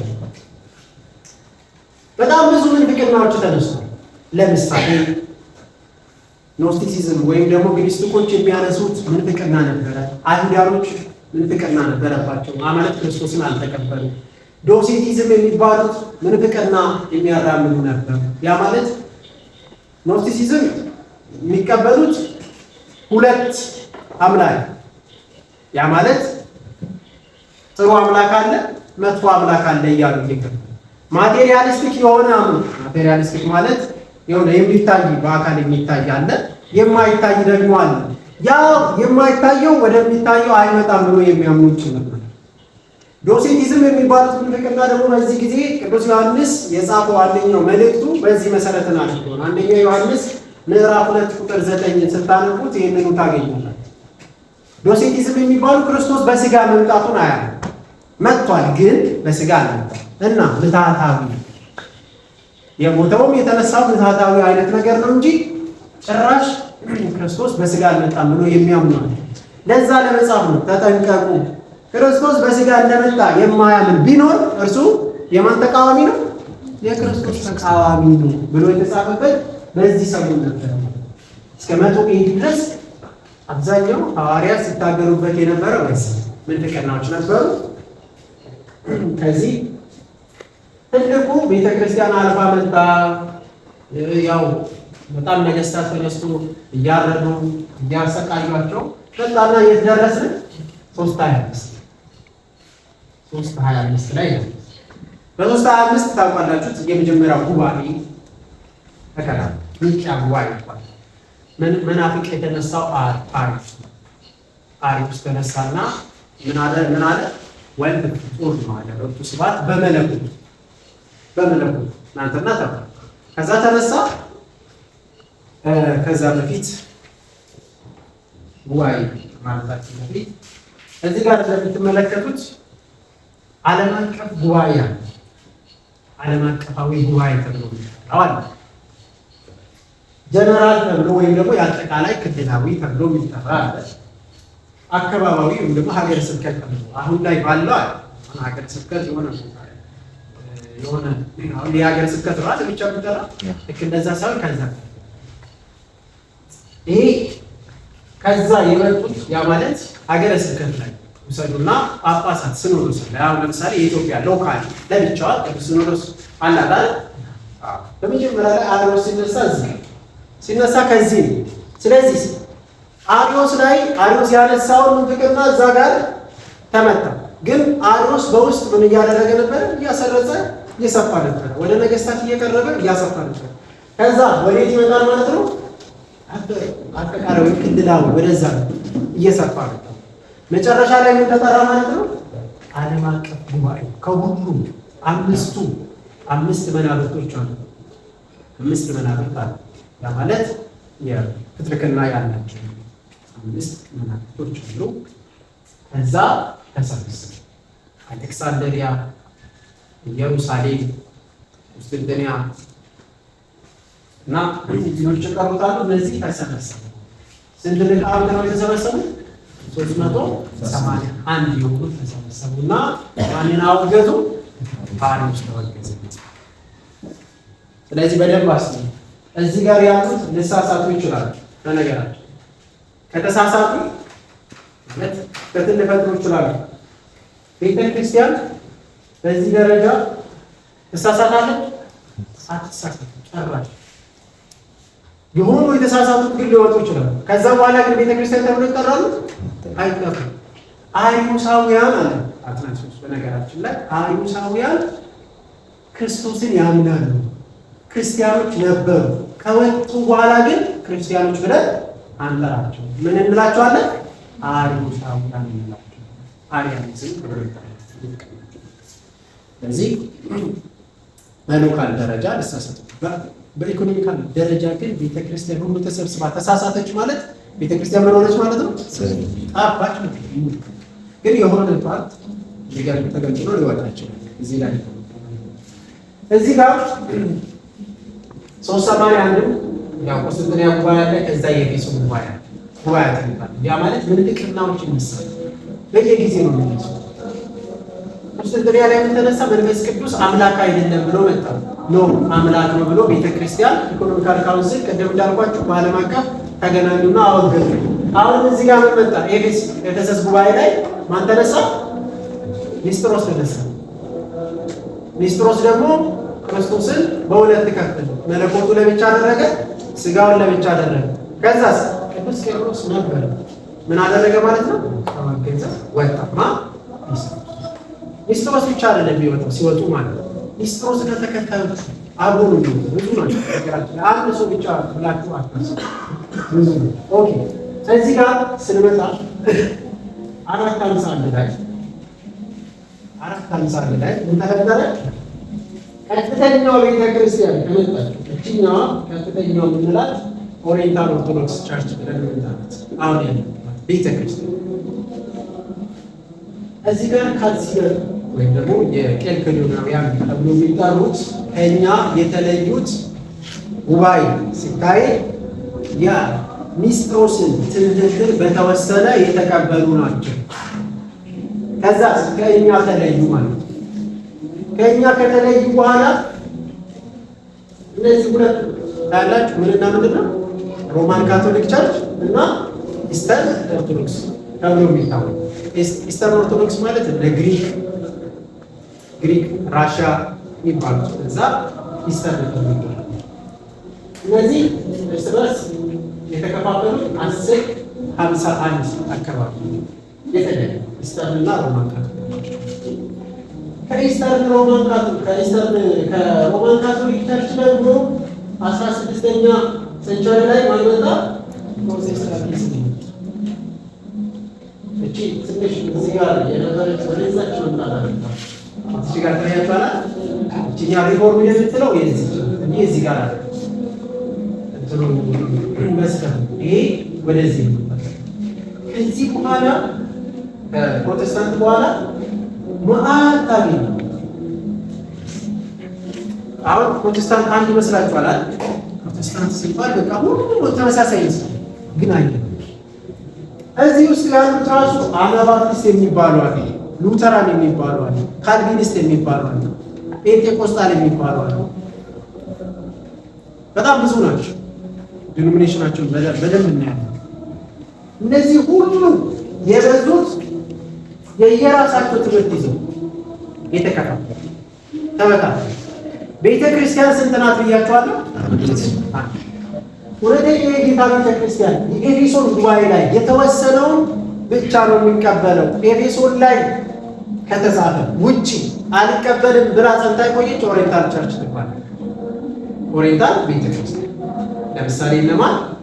ኢትዮጵያ፣ ግብፅ፣ ሶሪያ፣ ከዛስ አርሜን እና ህንድ። እነዚህ አምስቱ አይ በጉባኤ ኤፌሶን ላይ የተቀመጠው ቅዱስ ቄርሎስ ያለው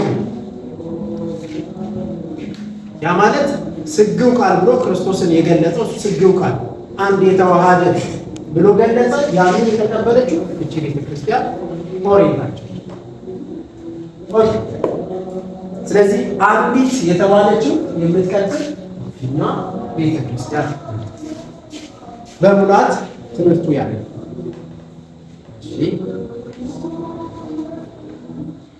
መልካም። ስለዚህ አሁን ተመልከቱ፣ ቤተክርስቲያን ለመቀጠል ቤተክርስቲያን ሆና ለመቀጠል ምን ያስፈልጋታል ከተባለ ሁለት ነገር በደንብ ያዙ። የመጀመሪያ ቤተክርስቲያን የሚያሰኛት አፖስቶሊክ ፌዝ ወይም ደግሞ ሐዋርያዊ እምነት መያዝ አለባት። ምንድን ነው ያልኳችሁ? ሐዋርያዊ እምነት። በሐዋርያዊ ቅብብሎች ውስጥ የመጀመሪያ ሐዋርያዊ እምነት ሊኖር ይገባል። ሐዋርያዊ እምነት ከሌለ በቃ አለ የለም ቻቻ። ግዴታ የሐዋርያት የሚያምኑትን እምነት መያዝ አለባት። ሁለተኛ ሐዋርያዊ ቅብብሎች ወይም አፖስቶሊክ ሰክሴሽን የምንለው እሱ መያዝ ሐዋርያዊ ምናልባችሁ በጣም ስለዚህ እዚህ ውስጥ ሐዋርያዊ ቅብብሎች እና ሐዋርያዊ እምነት በሚለው ውስጥ የመጀመሪያው ሐዋርያዊ ቅብብሎች ምንድነው ከተባለ ሐዋርያዊ ቅብብሎች ምንድነው ከተባለ ጌታችን ኢየሱስ ክርስቶስ ከማን ተልኮ መጣ? ከአብ አይደል? ከአብ ከተላከ በኋላ ማንን ሾመ? ሐዋርያትን ሾመ። ሐዋርያትን ከሾመ በኋላ ምን አላቸው? ሄዱ በማን አጥምቁ? በአብ በወልድ በመንፈስ ቅዱስ አጥምቁ። ማጥመቅ ብቻ ነው? ምን አድርጋችሁ? ማስተማር አለባችሁ አይደል? ደቀ መዛሙርት ለማድረግ ግዴታ ማስተማር አለባችሁ። ስለዚህ ሁለቱ ነገር አለ። ማጥመቅ አለባችሁ፣ ስልጣን ይኖራችኋል። ግዴታ ደግሞ ማስተማር አለባችሁ። ስለዚህ ስልጣን ያስፈልጋችኋል። ከእግዚአብሔር ከክርስቶስ ተቀበሉ። ከዛ ደግሞ ምን ያስፈልጋቸዋል? ሐዋርያዊ ትምህርት፣ የጌታ ትምህርት ያስፈልጋቸዋል። ከጌታ ምን ተቀበሉ? ትምህርትንም ስልጣንንም ተቀበሉ። ይህንን የምናገኘው በማቴዎስ ወንጌል ምዕራፍ 16 ከቁጥር 16 ተነስተን እናንተስ የማቴዎስ ወንጌል አንሱ ቢያለ እግዚአብሔር አምላክ ቅድም በደንብ አስተውላችሁ ከሆነ ህዝብ ለማድረግ ምን ያደርጋል ብያችኋለሁ? ከለየ በኋላ ከጠራ በኋላ ከህግ ጋር አይደለም የሚሰጠው፣ ከስልጣን የሆነ ነገር መኖር አለበት። የእግዚአብሔር ተብለህ ለመለየት ግዴታ የሆነ ነገር መኖር አለበት። በብሉይ ኪዳን ውስጥ እስራኤል ለመባል ግዴታ ምን መሆን አለበት? መገረዝ አለበት። በእስራኤላውያን ውስጥ ደግሞ በጣም ብዙ የተለያዩ ነገሮችን ሲደረግ ነበረ። ቅድም ያየ ነው። ለምሳሌ ግዴታ ክህነት መኖር ነበረበት። በነገራችን ላይ ሙሴ በነበረበት ክህነት ሹመት አለ፣ ሌዋውያን አለ። በአዲስ ኪዳን ስንመጣ ደግሞ እግዚአብሔር አምላካችን ጌታችን ኢየሱስ ክርስቶስ ምን አለ? እስቲ አንዱ ሰው ያመና ስምዖን ጴጥሮስ መልሶ አንተ ክርስቶስ ሕያው እግዚአብሔር ልጅ ነህ አለው። ኢየሱስም መልሶ እንዲህ አለው፣ የዮና ልጅ ስምዖን ሆይ በሰማያት ያለው አባቴ እንጂ ሥጋና ደም ይህን አልገለጠልህምና ብፁዕ ነህ። እኔም እልሃለሁ አንተ ጴጥሮስ ነህ፣ በዚህችም ዓለት ላይ ቤተ ክርስቲያን እሠራታለሁ። በዚህች ዓለት ላይ ምን አደርጋለሁ? ቤተ ክርስቲያን እሠራታለሁ። ሰራው ወይስ እሠራታለሁ? እሠራታለሁ። በደንብ አስተውሉ። በብሉይ ኪዳን በሚስጥር እየገለጠ የነበረው አሁን እሠራታለሁ። በምንድን ነው የሚሰራት? ክርስቶስ ምን መሆን አለበት? መሰቀል አለበት አይደል? መሰዋት አለበት። ደሙ ከጎኑ በፈሰሰው ደግሞ ክርስቶስ ቤተክርስቲያንን ሊመሰረት ይገባል። ስለዚህ ወደፊት ምን አለ? ቤተክርስቲያንን መሰረታለሁ። በዚህ አለ በቃሉ የሚለውን ደግሞ በደንብ አስተውሉ። ምን ስላለ ነው ጳውሎስ ጴጥሮስ ምን ስላለው ነው ለጌታ አንተ የማን ያው የእግዚአብሔር ልጅ በቃ ይሄ አለት ነው፣ መሰረት ነው። እዚህ ላይ በዚህ ቃል ላይ ነው ምን የሚመሰረተው? ቤተክርስቲያንን ነው። ከዛ ቤተክርስቲያንን መሰረታለሁ ካለ በኋላ ቀጥሎ የሚለውን በደንብ ስም የገሃነም ደጆች አይችሏትም፣ የመንግሥተ ሰማያትን መክፈቻዎችን እሰጥሃለሁ። በምድር የምታስረው ሁሉ በሰማያት የታሰረ ይሆናል፣ በምድርም የምትፈታው ሁሉ በሰማያት የተፈታ ይሆናል። ያን ጊዜም እርሱ ክርስቶስ እንደሆነ ለማንም እንዳይናገሩ ደቀ መዛሙርቱን አዘዛቸው። ቃሉን ያሰማል። ሰማያትን ያወርሳል። በደንብ አስተውሉ። ከዛ ቀጥሎ ምን ሰጠ ማለት ነው? ቤተክርስቲያንን እሰራለሁ ካለ በኋላ ለእናንተ ደግሞ እሰጣችኋለሁ ስልጣንን እሰጣችኋለሁ። ምን የምታደርጉበት? በምድር የምታስሩት በሰማይ የምትፈቱት፣ በምድር የምትፈቱት በሰማይ ይህ አብሮ ነው ከስልጣን ጋር እንጂ ዝም ብሎ እንዲያው ቤተክርስቲያን ይሰራሉ ብሎ እንትን አላለም። ከስልጣን ጋር አብሮ ለምን? ክርስቶስ ሞቶ ወዴት ያደርጋል? ወደ ሰማይ። ከዛ ነው ክርስቶስ መጨረሻ ላይ ታስተምሳለን ጠራቸው ሐዋርያትንና መጨረሻ ላይ ያለክ ሰው ጴጥሮስ ሆይ ትወደኛለህና ራሱ ጴጥሮስ ምን አለ? ጌታ ሆይ ምን አደርጋለሁ? እንደምወድህ አሁንም ደገመው። መጀመሪያ ላይ ጠየቀውና እወዳለሁ አለ። ደገመው። አሁንም እወዳለሁ አለ። ሶስተኛ ጌታ ምን አለ? ትወደኛለህን? እንደምወድህ አንተ ታውቃለህ። ከዛስ ክርስቶስ ምን አለ? ጠቦቶቼን ጠብቅ። ይሄ እረኝነት አያችሁ። ቅድም ምን ሰጠ ለጴጥሮስ ራሱ ምን አድርግ? በምድር ያሰራችሁት በሰማይ በምድር የፈታችሁት በሰማይ። አሁን እረኛ አድርጎ ሰጠ። ክርስቶስ ሊያርግ ሲል እረኞች ናቸው። ጴጥሮስ ብቻ አይደለም፣ 12ቱ ሐዋርያት ምን ናቸው ማለት ነው?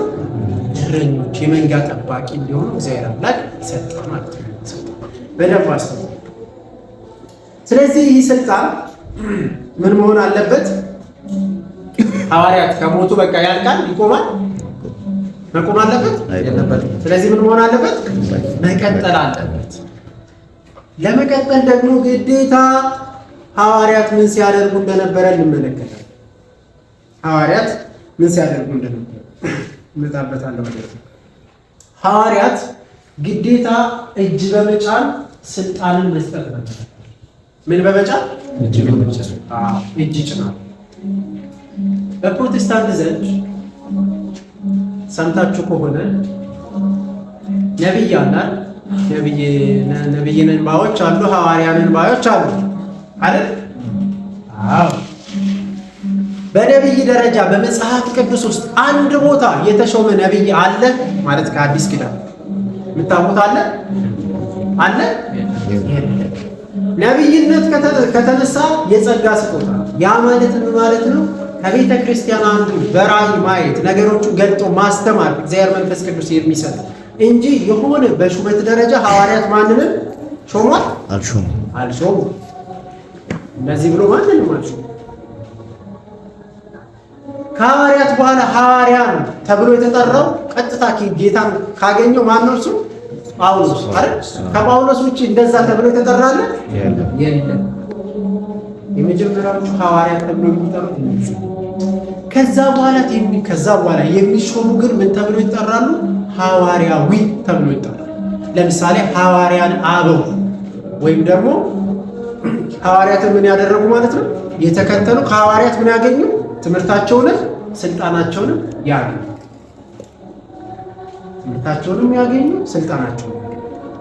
ስለዚህ ምን ሲያደርጉ ነበረ ማለት ነው? እጅ በመጫን ግዴታ ያስተላልፉ። እነዛም ሶስት ናቸው። በደንብ አስተውሉ። በቤተ ክርስቲያናችን ምስጢረ ክህነት ላይ ትማራላችሁ። ሶስት ናቸው በመጽሐፍ ቅዱስ ውስጥ የምናገኘው። በመጽሐፍ ቅዱስ ውስጥ ስንት ናቸው? ሶስት። አንደኛው ጳጳስ፣ ሁለተኛ ፕሪስት ወይም ደግሞ ቄሱ፣ ሶስተኛ ዲያቆን። ከዚህ ሶስቱ ውጪ በሹመት ደረጃ በመጽሐፍ ቅዱስ ውስጥ የተሰጠ የለም። እነዚህ ሶስቱ ግን ተሰጥቷል በመጽሐፍ ቅዱስ ላይ። ወደዛ ከመሄደ በፊት ግን አንድ ነጥብ ላንሳላችሁ። ፕሮቴስታንቶች እኛ ሁላችን ምንድን ነን የሚሉት? ካህን ነን ይላሉ አይደል? ካህን ነን? አዎ። ካህን ነን ወይስ አይደለም? እሺ ነን የምትሉት እስኪ? እሺ አይደለም የምትሉት? እሺ አንደኛ ጴጥሮስ ምዕራፍ 2:9 ላይ ምን ይላል መሰለህ? እናንተ ግን ከጨለማ ወደሚደነቅ ብርሃን የጠራችሁ እርሱ በጎነትን እንድትናገሩ በጎነት እንድትናገሩ የተመረጠ ትውልድ፣ የንጉሥ ካህናት፣ ቅዱስ ሕዝብ፣ ሥርዓቱ የተለየ ወገን ናቸው። የምን ካህናት? የንጉሥ ካህናት ማለት ይሄ ምን ማለት ነው? በደንብ ተመልከቱ። እኛ ካህናት የምንባልበት ሚንስ አለ፣ ካህናት የማንባልበት ደግሞ ሚንስ አለ። ወይም ደግሞ ካህናት ክህነት የሚለው ለተወሰነ የሚሰጥበት ሚንስ አለ። እንዴት ከተባለ እኛ ለእግዚአብሔር የምን ሕዝብ ነን? የእግዚአብሔር ሕዝብ አይደል? አዎ፣ ቅዱስ ሕዝብ ተብለን እንጠራለን። ቅዱስ ሕዝብ ማለት የተለየ ሕዝብ ማለት ነው። ጣዖት ከሚያመልኩ እኛ ተለይተን ማንን እናመልካለን? እግዚአብሔር። የተለየ ሕዝብ ነን ከዚህ አንፃር። ስለዚህ እኛ ለእግዚአብሔር ምን እናቀርባለን? የምን ምስጋና የምስጋና መስዋዕትን ሁላችን ለማን እናቀርባለን? ለእግዚአብሔር። ይኸው አገልጋዮች ነው። ክህነት ማለት ካህን ማለት ነው። ካህን ማለት ነው ማለት ነው። አገልጋይ ማለት ነው። እኔ ሌላ ምንም የለውም ነገር አገልጋይ ማለት ነው። ሁላችን ከዚህ አንፃር ምንድን ነን? ለእግዚአብሔር ምን እንሰዋለን? ምስጋና ሁላችን እንሰዋለን። ከዚህ አንፃር ሁላችን የእግዚአብሔር ካህናት ተብለን እንጠራቸው። ሁለተኛ ግን በቤተ ክርስቲያን በስልጣን የሚሰጠው የክህነት ደግሞ ምስጢር አለ። ሶስቱ የነገርኳቸው። ሁላችን ዲያቆን ነን አይደለም? ሁላችን ጳጳስ ነን አይደለም? ሁላችን ቄስ ነን አይደለም? ይሄ ሶስቱ እግዚአብሔር አምላክ ለአገልግሎት ለይቶ የሚያወጣቸው እግዚአብሔር የመረጣቸው፣ ያ ማለት የተሻለ እንትን እንድናደርግ አንዱ ብርታቱን አይቶ እግዚአብሔር አምላክ እንድንፈጋ አንዱን ወደ ድህነት እንድናመጣ። እንዲያው ማገልገል ማለት ይልቁኑ እንትን ወስደን ራሳችን ላይ በርደን ወስደን ምን ማድረግ ነው? ሌሎቹን ከጨለማ ወደ ብርሃን እንዲመጡ ማድረግ ነው። በቃ ጳጳሳት ደግሞ መንጋውን መጠበቅ። ይህን ደግሞ እግዚአብሔር አምላክ ሰጠ። ለምሳሌ የመጀመሪያው ከታችን እነሳ ከዲያቆናት ወይስ ከጳጳሳት? ከላይ የመጀመሪያ ጳጳሳት ተብለው የሚታወቁት የተጠሩት ሐዋርያት። በነገር ሐዋርያት ምንድን ናቸው? ጳጳስ ማለትን ማለት ነው ጳጳስ ማለት ጠባቂ እረኛ፣ የመንጋ እረኛ ማለት ነው። ሌላ ነው። የምን እረኛ አልኳቸው? የመንጋ የቤተ ክርስቲያን ጠባቂ። የቤተ ክርስቲያን ጠባቂ አድርጎ ደግሞ ቅድም እንደነገርኳችሁ ማንን ሾሟል? ማንን ሾሟል? ሐዋርያት። በቃ የመንጋ ጠባቂ የበላይ የመንጋ ጠባቂ ተብሎ የሚጠሩት ኤጲስቆጶስ ወይም ደግሞ ጳጳሳት ናቸው። ለዛም ደግሞ ቅድም ሰጥቻችኋለሁ። እንዲሁም የሐዋርያት ሥራ ጨምሩትና የሐዋርያት ሥራ ምዕራፍ 20 ቁጥር 28 ክርስቲያን ያምን የሐዋርያት ሥራ ምዕራፍ 20 ቁጥር 28 ትልቁ መንጋውን ለመጠበቅ ኃላፊነት የተሰጣቸው እረኛው ጳጳስ በሹመት ምዕራፍ 20 ቁጥር 28 ሰሙት በደንብ አንድ በገዛ ደሙ የዋጃትን የእግዚአብሔርን ቤተ ክርስቲያን ተጠብቋት ዘንድ መንፈስ ቅዱስ እናንተን ጳጳሳት አድርጎ ለሾመበት ለመንጋ ሁሉና ለራሳችሁ ተጠንቀቁ። መንፈስ ቅዱስ ምንና ምን አድርጎ ሾማል? የሾማቸው የመንጋው ምን ጠባቂ እረኛ ሆኖ ማን ሾመ? መንፈስ ቅዱስ ሾማቸዋል። ማንን? ጳጳሳት። እነዚህ በመጽሐፍ ቅዱስ በሹመት ደረጃ ይኸው አገኘን። መጽሐፍ ቅዱስ ነው። እስቲ አንድ ነቢይ ተሹሟል የሚል በመጽሐፍ ላይ የለም። እንደዚህ አይነት ነገር የለም ማለት ነው። የጸጋ ስጦታዎች ግን አለ። ሁለተኛ፣ ስለዚህ ጳጳሳት ይሾማሉ ማለት ነው። መንፈስ ቅዱስ የሚሾሙ ናቸው። እሺ፣ ሁለተኛ ካህናት ብዙ ጊዜ ካህን ብለን የምንጠራቸው ቄስ ማለት በግሪኩ ፕሬስቢቴሪያን ናቸው። ብዙ ጊዜ ፕሬስቢቴሪያን ተብሎ ይጠራል በግሪኩ ማለት። ሽማግሌ እንደማለት በመጽሐፍ ቅዱስ ላይ በብዙ ቦታ ሽማግሌ የሚለውን ታገኛላችሁ። ሽማግሌ ወይም መሪ ተብሎ የሚጠሩ ናቸው፣ መሀል ላይ የሚገኙ። ይህንን ለምሳሌ አንደኛ ጢሞቴዎስ ምዕራፍ 4 ቁጥር 14 ላይ፣ ቲቶ ምዕራፍ 1 ቁጥር 5 ላይ፣ እንዲሁም ያዕቆብ ምዕራፍ 5 ቁጥር 14 ላይ በደንብ ታገኛላችሁ። ጥቅሱን ያዙ ታነባላችሁ። እነዚህ ፕሬስቢተር ተብሎ የሚጠሩ ቀሳውስት ናቸው፣ ወይም ሽማግሌ ተብሎ የሚጠሩ ናቸው። በሹመት ደረጃ በቤተ ክርስቲያን ውስጥ ሲሾሙ እናያለን። ያዕቆብ ላይ ወደ ሽማግሌዎቹ መሄድ እንዳለበት ወይም ወደ ፕሬስቢተሪ ወይም ወደ ካህን ስንታመን ማለት ነው። ያዕቆብ ምዕራፍ 5 ላይ አለ ቃል በቃል ወዴት መሄድ እንዳለብን፣ ወደ ቀሳውስት ወደ ቄስ መሄድ እንዳለብን ያዛል ማለት ነው። ስለዚህ ቀሳውስት አንዱ ከሹመት ውስጥ ያሉ ናቸው። የመጨረሻ ዲያቆናት ናቸው። ዲያቆን ማለት ነው አገልጋይ ሳር ማለት ነው። አገልጋይ ለተልእኮ የሚፋጠሩ አይደል? ብዙ ጊዜ ለተልእኮ የሚፋጠሩ ተብሎ እነሱ ሲሾሙ የነበሩት እስቲ የሐዋርያት ሥራ ምዕራፍ 6 1 እስከ 6 እንዴት እጅ ጭኖ ሲሾሙ እንደነበረ እንመለከታለን። ምዕራፍ 6 ቁጥር 1 እስከ 6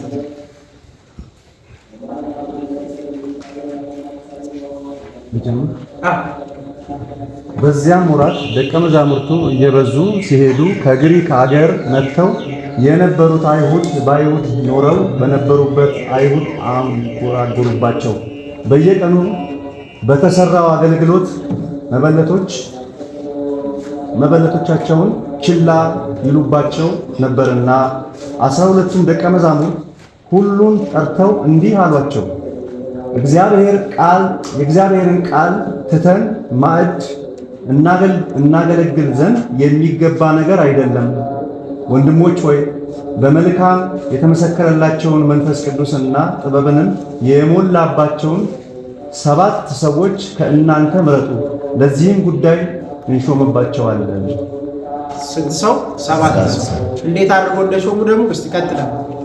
እኛ ግን ለጸሎትና ቃሉን ለማገልገል እንተጋለን። ይህ ቃል ሕዝብን ሁሉ ደስ አሰኛቸው። እምነትና መንፈስ ቅዱስን የሞላበትን ሰው እስጢፋኖስን፣ ፊልጶስንም፣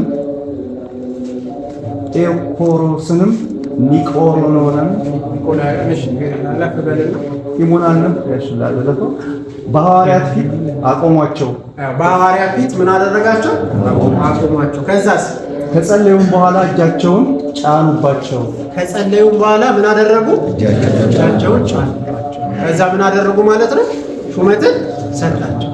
እነርሱ የምናየው ምንድን ነው? እጅ ስጫን ብቻ ነው የምናየው። ማን ነው የሚሾመው? እግዚአብሔር መንፈስ በእነሱ ውስጥ እንደሚሾም እናያለን። እጅ በመጫን ቲቶ ምዕራፍ 1 ቁጥር 5 ተጠንቀቅ ይላል ቅዱስ ጳውሎስ ለቲቶ። ተጠንቀቅ፣ ዝም ብለህ እጅህን ማንም ላይ እንዳትጫን፣ በክፋታቸው እንዳትተባበር፣ በጣም የተመረጡ መሆን አለባቸው የሚሾሙ። ዝም ብሎ ተነስቶ ዲያቆን፣ ዝም ብሎ ተነስቶ ቄስ፣ ዝም ብሎ ተነስቶ ጳጳስ እንዳይሆን በጣም ተጠንቀቅ ይለዋል ቲቶ ምዕራፍ 1 ቁጥር 5 ነው። ለጢሞቴዎስም እንደዛ ይላል፣ እሱንም ተጠንቀቅ ይለዋል። አንደኛ ጢሞቴዎስ ምዕራፍ 4 ቁጥር 14 ላይ ምን መሆን እንዳለባቸው ቀድሞ ምን አይነት ሰው ነው መሾም እንዳለበት የሚሉ ዝርዝር ነጥቡን ያስቀምጣል። ስለዚህ እጅ በመጫን ምን ያደርጉ ነበር ማለት ነው? ሲሾሙ ነበር። እጅ በመጫን ይሄ እነዚህ ሶስቱ በቤተ ክርስቲያናችን ውስጥ ስልጣነ ክህነትን ስንል ሐዋርያዊነትን የሚያስከትል ይሄ ነው ማለት ጳጳሳት፣ ዲያቆናትና ቀሳውስት ይሾሙ። አሁን ምንድነው የምናየው? የተወሰኑ አባቶችን እንመልከት። የተወሰኑ አባቶች ማለትም ሐዋርያት ነበሩ አይደል? ሐዋርያት ስር የነበሩ ተማሪዎች አሉ አይደል? አዎ። እነዛን እስቲ ፈርስት ሴንቸሪ እና ሰከንድ ሴንቸሪ ውስጥ የነበሩትን ትንሽ አባቶችን ትምህርቶቻቸውንም ስልጣናቸውንም የተቀበሉትን እንመልከታለን። ከዛ በፊት ግን አንድ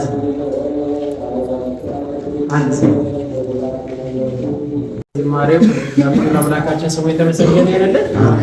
ተመሰገነ ይሁንልን። ተመሳሰበን ግልጽ ነው አይመስልም? እሺ ጌታ ይርዳን። አሜን።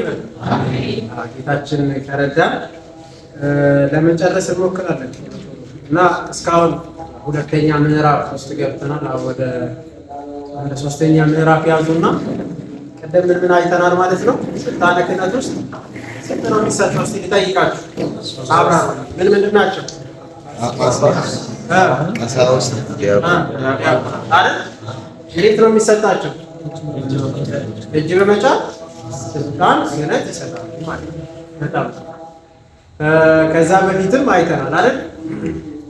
አንዲት እውነተኛይቷ ቤተ ክርስቲያን አራቱ ባህሪያት ያላት እውነተኛይቱን ትምህርት የያዘች የቀጠለች ኦሪየንታል ቤተ ክርስቲያን መሆኗ ትምህርቱ በእውነት ማለት በመላ የሚገለጥባት የጌታ ትምህርት እውነተኛው ትምህርት ማለት ነው። ያንን ተመልክተናል። ስለዚህ ወደዚህ ስንመጣ በደንብ አስተውሉ። አሁን የምናየው ቅድም ብያቸዋለሁ፣ ቤተ ክርስቲያን ለመባል ግዴታ ምንና ምን መኖር አለበት? ሐዋርያዊ እምነትና ሐዋርያዊ ቅብብሎች ወይም ሐዋርያዊ ስልጣን መኖር አለበት።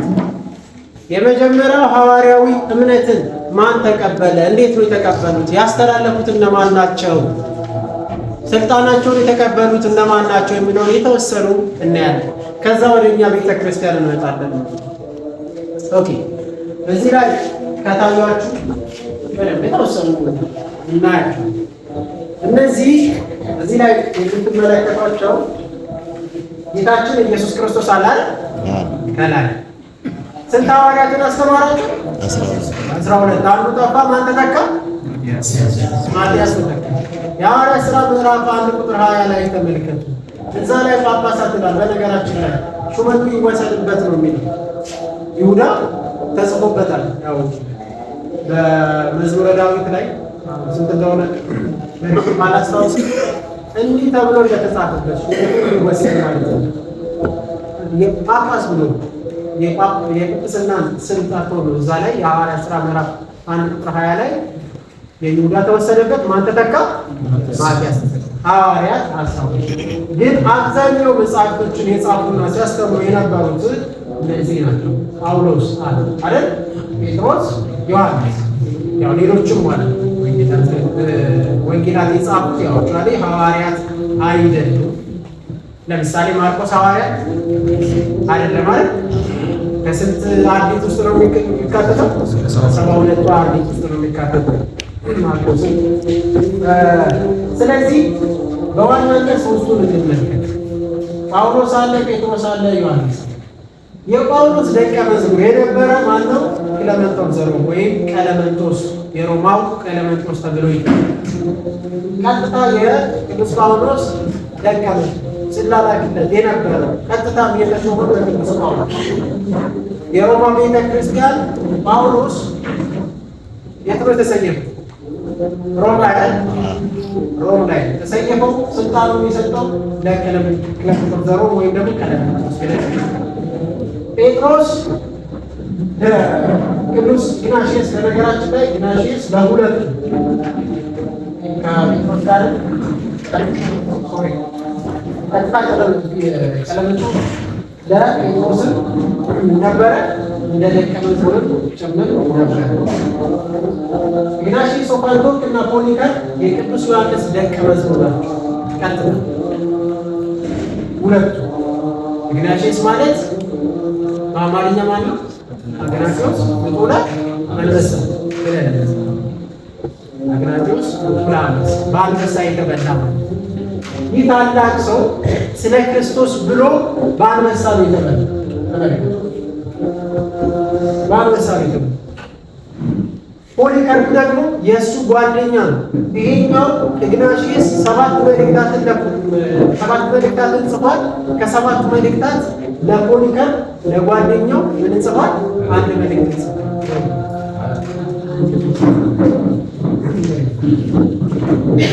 ስለዚህ በደንብ ተመልከቱ። ኢግናቲዮስ ሰባት መልእክታቱን አንዱን ለማን ጻፈው ያልኳችሁ? ለጓደኛው ለፖሊካርፕ። ሁለቱ ደቀ መዝሙር ናቸው። ሁለቱም ትምህርቶችን ተቀብሏል። ከትምህርት ውስጥ ከተቀበለው ከቅዱስ ዮሐንስ ውስጥ አንደኛው ምስጢረ ክህነትን ወይም ደግሞ ስለ ሐዋርያዊ ቅብብሎች አስተማረው አንዱ ኢግናቲዮስ ኦፍ አንቲዮክ። ኢግናቲዮስ ኦፍ አንቲዮክ ስለ ቤተ ክርስቲያን ሲጽፍ ለሰምርናውያን ለጻፈው መልእክቱ ላይ ቻፕተር 8 ወይም ደግሞ ምዕራፍ 8 ላይ ስታነቡት ታገኛላችሁ። አንድ ጳጳስ፣ አንዲት ቤተ ክርስቲያን፣ አንድ መሠዊያ፣ አንድ ቅዱስ ቁርባን ብሎ ያስተማረው ቅዱስ በአንበሳ የተበላ በታሪኩ ጌታችን ኢየሱስ ክርስቶስ በልጅነቱ ጌታ ከፍ አድርጎ ለዚህ ሕፃን ካልሆናችሁ በስተቀር ወዴት አትገቡ? በእግዚአብሔር መንግሥት አትገቡ ብሎ የተናገረው ይህ ሕፃን ነበረ። ያን ሕፃን ነበረ በእውነትም አድጎ እርሱ በአንበሳ መበላት ሊመጥ ነበር። በነገራችን ላይ ለእኔ ጸልዩልን እያለ በጣም የሚደንቅ እኮ የክርስቶስን ፍቅር ራሱን በጣም ዝቅ ስለሚያ እንደ ደቀ መዝሙሩ በራሱ ላይ ጳጳስ በደንብ የቅዱስ ዮሐንስ ደቀ መዝሙሩ ግን ራሱን ሙሉ አድርጎ ራሱ ላይ በቃ እኔ እውነተኛ ፍቅሬን የማሳየው ለክርስቶስ በአንበሳ ሲበላ ነው ብሎ የሚል ጸልዩልን ለሮማ ሰዎች። እሱ እየተጎተተ ወደ ሞት እየሄደ እሱ ግን ምን አለ? ጸልዩልኝ ምን እንዲበላ አንበሳ ነው። በዛ ልክ ነበር ለክርስቶስ ፍቅር የነበረው አንበሳ። የማን ደቀ መዝሙር አልኳችሁ? ቅዱስ ዮሐንስ። ፖሊካርፕ ልክ ነው። እሳት ይታያቸዋል። እሱ ደግሞ በ86 ዓመቱ ክርስቶስን ካላለ ማንን ካል? ክርስቶስ። እንዴት 86 ዓመት ሙሉ ያልጎዳኝ አንድ ነገር እንኳን ያላረገኝ እንዴት አምላኬን እክደዋለሁ ብሎ ነው በእሳት ራሱ የሰጠው ተሰው የቅዱስ ዮሐንስ ደቀ መዝሙር። እነዚህ በዋናነት ፓፒያስ ብዙ ጊዜ የጻፋቸው መጽሐፎች አሉ፣ የተወሰነ የተገኘ ማለት ነው። ፓፒያስ እሱ ከቅዱስ ዮሐንስ ደቀ መዝሙር ውስጥ የኤፌሶን ማለት ነው። ኤፌሶን ስር ይጠራል። አሁን ተመልከቱ፣ ስልጣናቸውን ከማን የተቀበሉት? ከማን? እጅ በመጫ ግዴታ መቀበል አለባቸው። ትምህርታቸውን መቀበል አለባቸው። ትምህርታቸውን ካልተቀበሉ እንዲሁም ደግሞ እጅ በመጫን ያንን ካልተቀበሉ ካላገኙ እነሱ በክርስቲያን ወይም ደግሞ በክርስቶስ ቤት ውስጥ አይጠሩም። ክርስቲያኖች ተብለውም አይጠሩም። ግዴታ የክርስቶስን ትምህርት ከላይ የመጣ ማመን አለበት። ስልጣኑ ከላይ ከክርስቶስ የመጣ እሱን መቀበል አለበት። ይሄኛው አሁን ለምሳሌ ፖሊካርፕ ደግሞ ለማን ነው ያሳለፈው?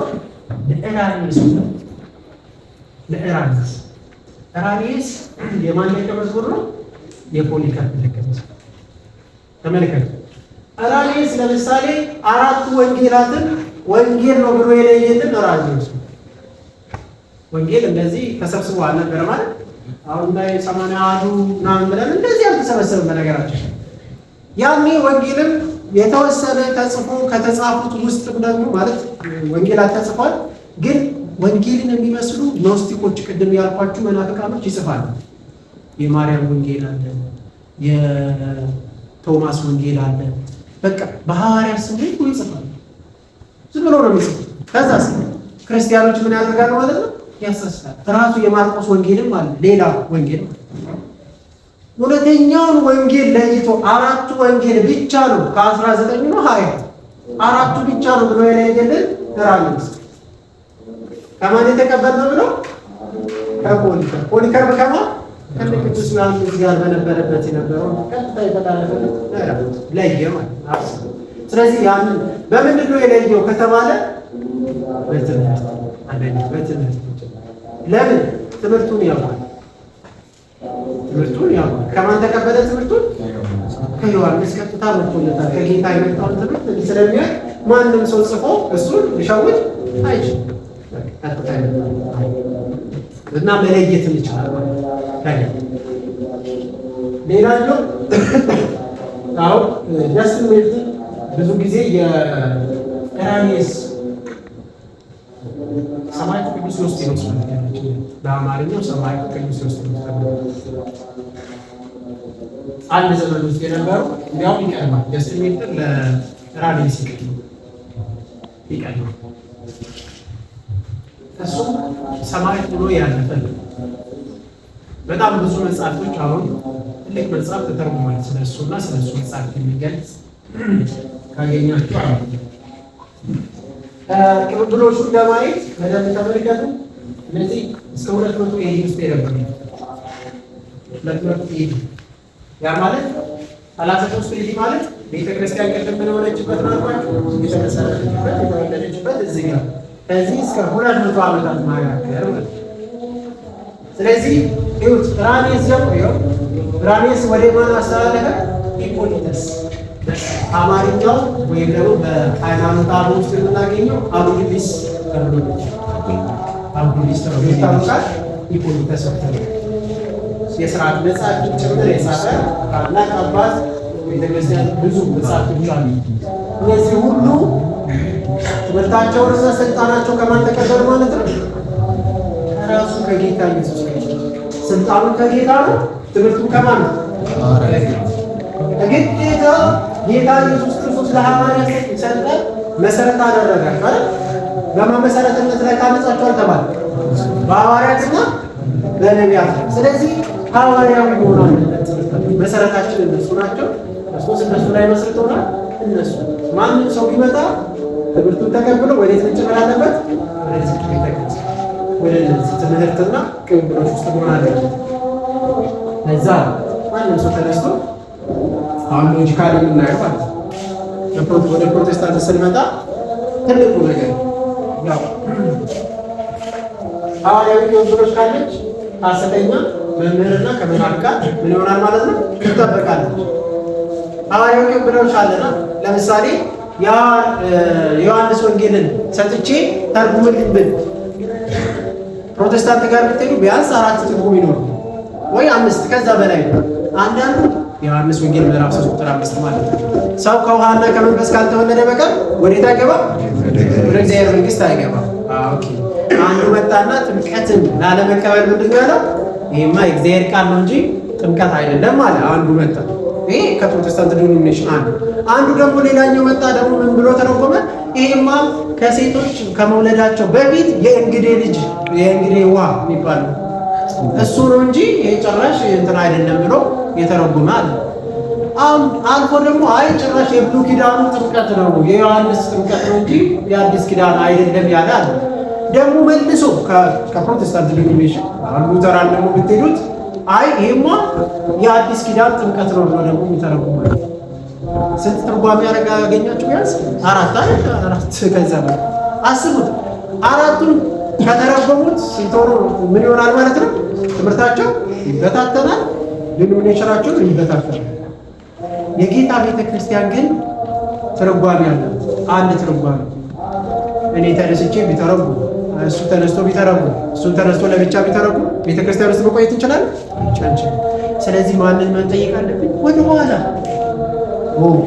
የዮሐንስ ደቀ መዝሙር እንዴት ብሎ ነው የተረጎመው? እንዴት ብሎ ነው የተማረው? አሁን ስለዚህ ከነዚህ አባቶች ራሪስ በቀጥታ ስለ ጌታ ኢየሱስ ክርስቶስ ጥምቀትና ይሄንን ጥቅስ ጠቅሶ ለጥምቀት ነው በአዲስ ኪዳን የምንወለድበት ነው ብሎ ጽፏል። ስለዚህ ለእርሱ የተገለጠ መገለጥ ውጪ ለአንተ ከተገለጠ ያንተ እውነተኛ ነው፣ እውነተኛ የሆነ ከእሱ ውጪ ከተገለጠ አስቡ። የዮሐንስ ደቀ መዝሙር ሳይገለጥለት ለአንተ መጥቶ ሲገለጥ እውነት እሱ ቀጥታ ከተማረው ያንን ትርጉሙን ካስቀመጠልን አንተ ለብቻ መጥተህ ከተረጎምክ ይሄ ከእግዚአብሔር ነው አይደለም። ስለዚህ ወደኋላ አባቶችን መመልከት አለብን። እንዴት ተረጎሙ? እንዴት አለ? ሰው ከመናፍቃን ይጠብቃል ማለት ከትምህርት የሚጠብቀው ምስጢራት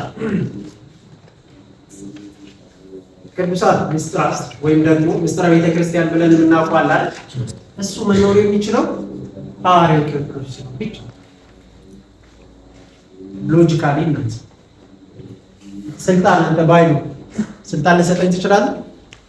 የለምና እንዴት ትሰጠኛለህ? አንድ ጴንጤ ተነስቶ ይሾማል ዝም ብሎ ይሄ አለው ስልጣን አንተ የለው ማለት ግን ይሾም የሌለው መሾም ይችላል።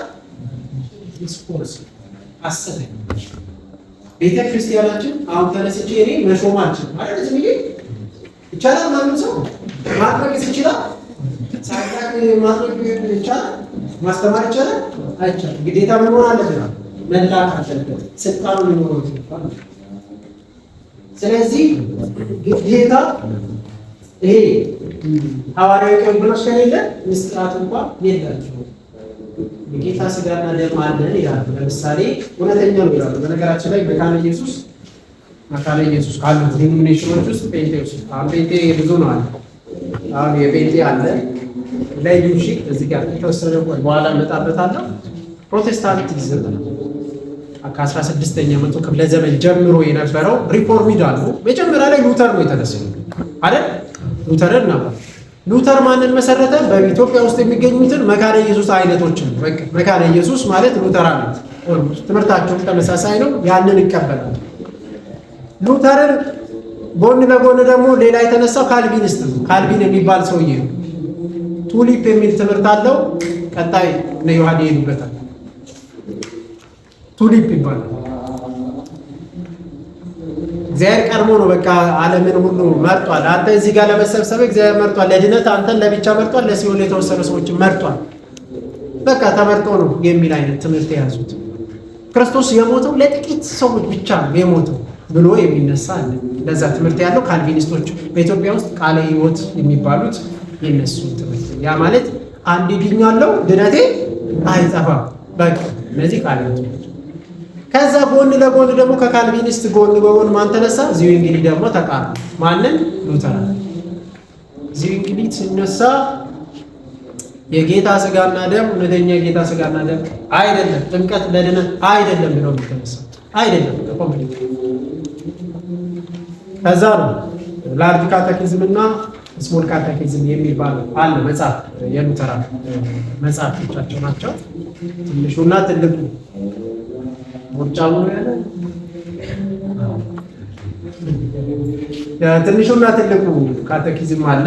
በዛ ውስጥ የተጠቀሰው ቀጥታ እነሱ ጠቅሶ አናባፕቲስት የሚባሉት ወይም ደግሞ ዳግም አጥማቂያን የሚባሉት የሕፃናት ጥምቀትን የሚከለክሉትን ጥምቀት ለድነት የማይቀበሉትን ምን ይላቸዋል?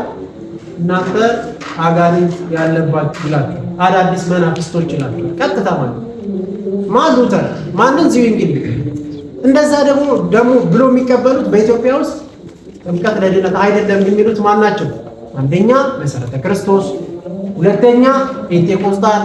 ፔንቴ የሚባሉት ለብቻ እነሱ በጣም ሀድ ነው። አክቹዋሊ መለየት አለባችሁ እናንተ። ወደ እናንተ ስንመጡ አሁን አንዱ መጥቶ የፕሮቴስታንትን ትምህርት ሲሰብካችሁ ወይም ሲናገር ምንድን ነው መልሳችሁ መሆን ያለበት? የትኛው ቤት ነው? ከየት መጣ? የትኛው እምነት አለ ማለት ምን አይነት ትምህርት ነው ያለው? መለየት አለበት። እንደው አንድ ይመስላሉ እንጂ ጭራሽ አለ። ሁሉም የተበታተኑ ናቸው። ቢያንስ 45,000 ዲኖሚኔሽን አለ በዚህ ዓለም የፕሮቴስታንት 45,000 በጣም ብዙ ናቸው አይደል? እኛውም የራሱ ትምህርት አለው፣ እኛውም የራሱ ትምህርት አለው፣ እኛውም የራሱ ትምህርት አለው። ለምን ይመስላችኋል ይሄ መጣ? ለምን ይመስላችኋል? አዎ ቅድም ያነሳን ሐዋርያዊ ምን የላቸው ቅብብሎሽ የላቸው። አንተ ተነስተህ በገዛ ራስህ እንደፈለክ መጽሐፍ ቅዱስ እንድትተረጉም አትችልም። እነሱ መጽሐፍ ቅዱስ ብቻ ይላሉ፣ ከዛ በራሱ ይተረጉማል፣ ይከፋፈላል። እሺ ስለዚህ ምስጢራት የላቸው። በቃ አጠቃላይ ምስጢራት የላቸው። ያለ ክህነት ያለ ሐዋርያዊ ቅብብሎሽ ጌታ ብትሆኑ ስጋና ደሙ ሊሰጥህ ይችላል። ካህን የለውም፣ አልተሾሙም። ስለዚህ እውነተኛቱ ቤተክርስቲያን ውስጥ አይደሉም ማለት የላቸው። ሶስተኛ ቦታና ጊዜ የሚያስተሳስር ይህ አሁን ያለንበት ዘመንና ወደኋላ ስትመለከቱት የዛሬ 2000 ዓመት ስትመለከቱት ሐዋርያት እንደ ዛሬ አድርጎ ነው የሚያስቡት። ስለ ቅዱስ ቁርባንን ሲያነሳ ቅዱስ ጳውሎስ አንደኛ ቆሮንቶስ ምዕራፍ 10 ቁጥር 16 ምዕራፍ 10 ቁጥር 16 እኛ ብዙዎች ሳለን ስንት ስጋ ነን? አንድ ስጋ ነን። ስንት እንጀራ እንካፈላለን? አንዱን እንጀራ እንካፈላለን። አስቡት። ለቅዱስ ጳውሎስ እኮ በተደጋጋሚ ያንን የጌታ ስጋ ደም ይካፈላሉ በተደጋጋሚ። ከዛ ደግሞ የተለያየ ቦታ አሉ። ግን ምን አለ? እኛ ብዙዎች ሳለን ስንት ነን? ቤተ ክርስቲያን ቦታ ይገድባታል? ጊዜ ይገድባታል? አይገድም። ቤተ ክርስቲያን ምድራዊ እስከ ሰማይ ድረስ የጌታ ከተማ ወይም ደግሞ እግዚአብሔር ከተማ ነች። አንድ ላይ ያለ ነው ከሰማያዊ ያለ የክርስቶስ አካል ምን የክርስቶስ አካል እንጂ የሆነ የተከፋፈለ አይደለም። ቤተ ክርስቲያን አንድ ሰው ከዛ አንፃር ቤተ ክርስቲያንን አንድ ላይ የሚያስተሳስር የጌታ ስጋ ደም ምን አለ ማለት ነው በመሃል አለ። ያም ደግሞ በቅብብሎሽ ያለ ቅብብሎሽ ይሄ አለ አይ ወደኛ ቤተ ክርስቲያን እንመጣ። የኢትዮጵያ ቤተ ክርስቲያን ተወሰኑ እናለ ማለት ቅብብሎሻችን እንዴት ነው? የት መጣ አለ ነው የሚለውን እናያለን። የመጀመሪያው ቤተ ክርስቲያናችን ነው ማን የተቀበለው ክርስትና? ጃንደረባው አይደል? አዎ ጃንደረባው ክርስትናን ተቀብሏል፣ በሰማዕትነት አርፏል። ታሪክ እንደሚናገረው በብዙ ተናግሮ ግን በአርፏል። ያንን ስልጣን ግን አልተሾመም ማለት ተሾሟል እንዴ? ጃንደረባው ተሾሟል? አልተሾመም። ስለዚህ ማስተላለፍ አይችልም ማለት ነው። ግን ትምህርቱን አስተላልፏል። በተቻለው አቅም ለማስተላለፍ ሞክሯል። በምን አለፈ? በሰማዕትነት አለፈ። ከዛ በኋላ ነው በአራተኛው መቶ ክፍለ ዘመን አቡነ ሰላማ ከሳተ ብርሃን ተሾሙ መጡ። ማን ነው የሾመው? አትናሽስ ከግብፅ ነው። አትናሽስ ቅዱስ አትናቴዎስ አቡነ ሰላማ ነው ሾሞ ይላል። አትናቴዎስን ታውቃላችሁ አይደል? በ325 ጉባኤ ላይ የተገኘ ዲያቆን የነበረ በዚህ ጊዜ ግን ወደ ጵጵስና ያደገ ያኔ ቀጥ ለጥ አድርጎ አርዮሳውያንን ያወገዘና በበጣም ብዙ ፈተና ውስጥ ስንት ጊዜ ከመንበሩ ተባለ? ብዙ ጊዜ ነው። ከአምስት በጣም ብዙ ጊዜ ከመንበሩ ተሰዶ ብዙ ፈተናን አይቶ ያሳለፈ እርሱ የቤተ ክርስቲያን ምሰሶ ተብሎ የሚጠራው ማለት ነው ቅዱስ አትናቴዎስ ነው። ለኢትዮጵያ ጳጳስን የላከ በደንብ አስተውሉ። ጳጳስን ልኮ ዲያቆናት ይሾሙ ነበረ፣ ቀሳውስት ይሾሙ ነበረ። ግን እስቲል ሐዋርያዊ ቅብብሎሽ ነው። ያ ማለት በፓትርያርክ ደረጃ ያንን ቅብብሎሽ አልነበረም። ምን ይደረግ ነበር ታዲያ? በየጊዜው ጳጳሳት እየተሾሙ ከዛው ይላክ ነበር ከግብፅ ላክ እዚህ ላይ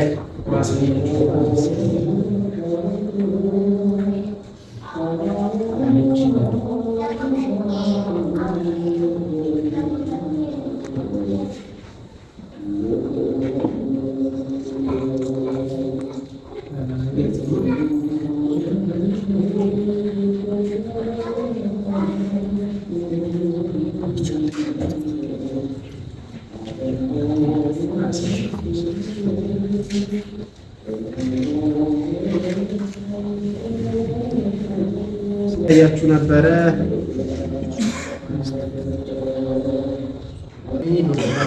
የተመሰገነ ይሁንልን። በቤታችን ምልጃ ከኛ ጋር አይሁን። አሜን። እሺ እዚህ ላይ የምትመለከቱት የጌታችን የመድኃኒታችን የኢየሱስ ክርስቶስ አካል የሆነች ቤተ ክርስቲያን ኦርቶዶክስ ተዋሕዶ ማለት የእኛ ላሳያችሁ።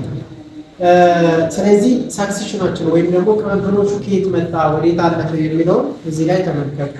የተወሰነ የመጀመሪያ ማለት ጌታችን መድኃኒታችን ኢየሱስ ክርስቶስ ራስ የሆነ ስልጣንን የሚሰጥ እሱ ነው። ትምህርትንም የሰጠ እሱ ራሱ ነው። ዓለም ላኪን ወደ ዓለም ልካችኋለሁ እንዳለ ማለት ነው። ስለዚህ ቅዱስ ማርቆስ የመጀመሪያ ስልጣን ቅዱስ ማርቆስ እንዳልኳችሁ ሐዋርያ አይደለም፣ ግን ደግሞ ብዙ ጊዜ የቅዱስ ማርቆስ ከቅዱስ ጴጥሮስ ተቀብሏል ተብሎ ይነገራል። ቅዱስ ማርቆስ ነው መንበራችን መንበረ ማርቆስ። ማርቆስ ሲባል ወንጌላዊ ነው ወይ የጻፈ ወንጌላዊ ቅዱስ ማርቆስ። ቀጥሎ ማንን ሾመ ከተባለ አናኒዎስ ማንን ሾመ? ይቀጥላል። ከዛስ ካርዳኖስ፣ ከዛስ ፐርሚስ፣ ዮስጦስ እያለ ይመጣና ስንት ላይ ይደርሳል ማለት ነው? አሁን መሀል ላይ የምታገኙት 21ኛ አካባቢ ታላቁ አባት አትናቴዎስ 21ኛ አትናቴዎስ በዚህ ጊዜ ማን ልኮልናል? አቡነ ሰላማ ከሳተ ብርሃን ብልክም ግን እስቲል ምናችን አይደለም ብያቸዋለሁ። እነዚህ ሐዋርያዊ እንትን አሉ ብለን በዚህ ላይ ለብቻ መቁጠር አንችልም። እዚህ ጋር ከዚህ ተነስተን ከየት ተነስተን መቁጠር እንደምንችል አሳየን። ስለዚህ አትናቴዎስ ይመጣል። ከአትናቴዎስ ቀጥሎ ጢሞቴዎስ አንደኛ እያለ ስንት ጋር ይደርሳል?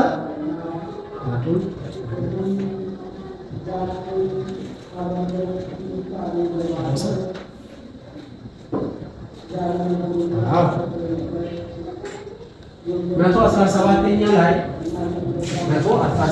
ላይ ቄርሎስ ስድስተኛ ስንት መጣ? እስካሁን ድረስ ስንት አይደል?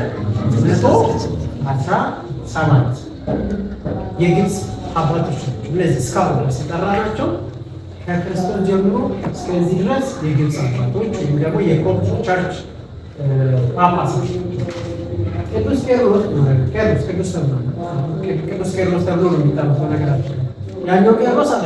ያኛው ቄርሎስም የኛ አባት ነው። በነገራችን ትልቁ ቄርሎስ ወይም ደግሞ የቤተ ክርስቲያን መዶሻ ተብሎ የተጠራው ሶስተኛው ጉባኤ ላይ ሚስጥሮስን ያወገዘው የኛው ሰንሰለት ውስጥ ያለ አትናቴዎስ የኛው ሰንሰለት ውስጥ ያለ ታላላቅ አባቶች እና ቅዱስ ቄርሎስ ስድስተኛው ቅርብ ጊዜ ነው። ማንን የሾሙልን? ለመጀመሪያ ጊዜ ቤተ ክርስቲያናችን ራሷን ችላ ፓትርያርክ እንዲኖራት እንዲሁም ቅዱስ ሲኖዶስ እንዲኖረው ያደረጉት ቄርሎስ ስድስተኛ በጣም ቅርብ ጊዜ በኃይለ ሥላሴ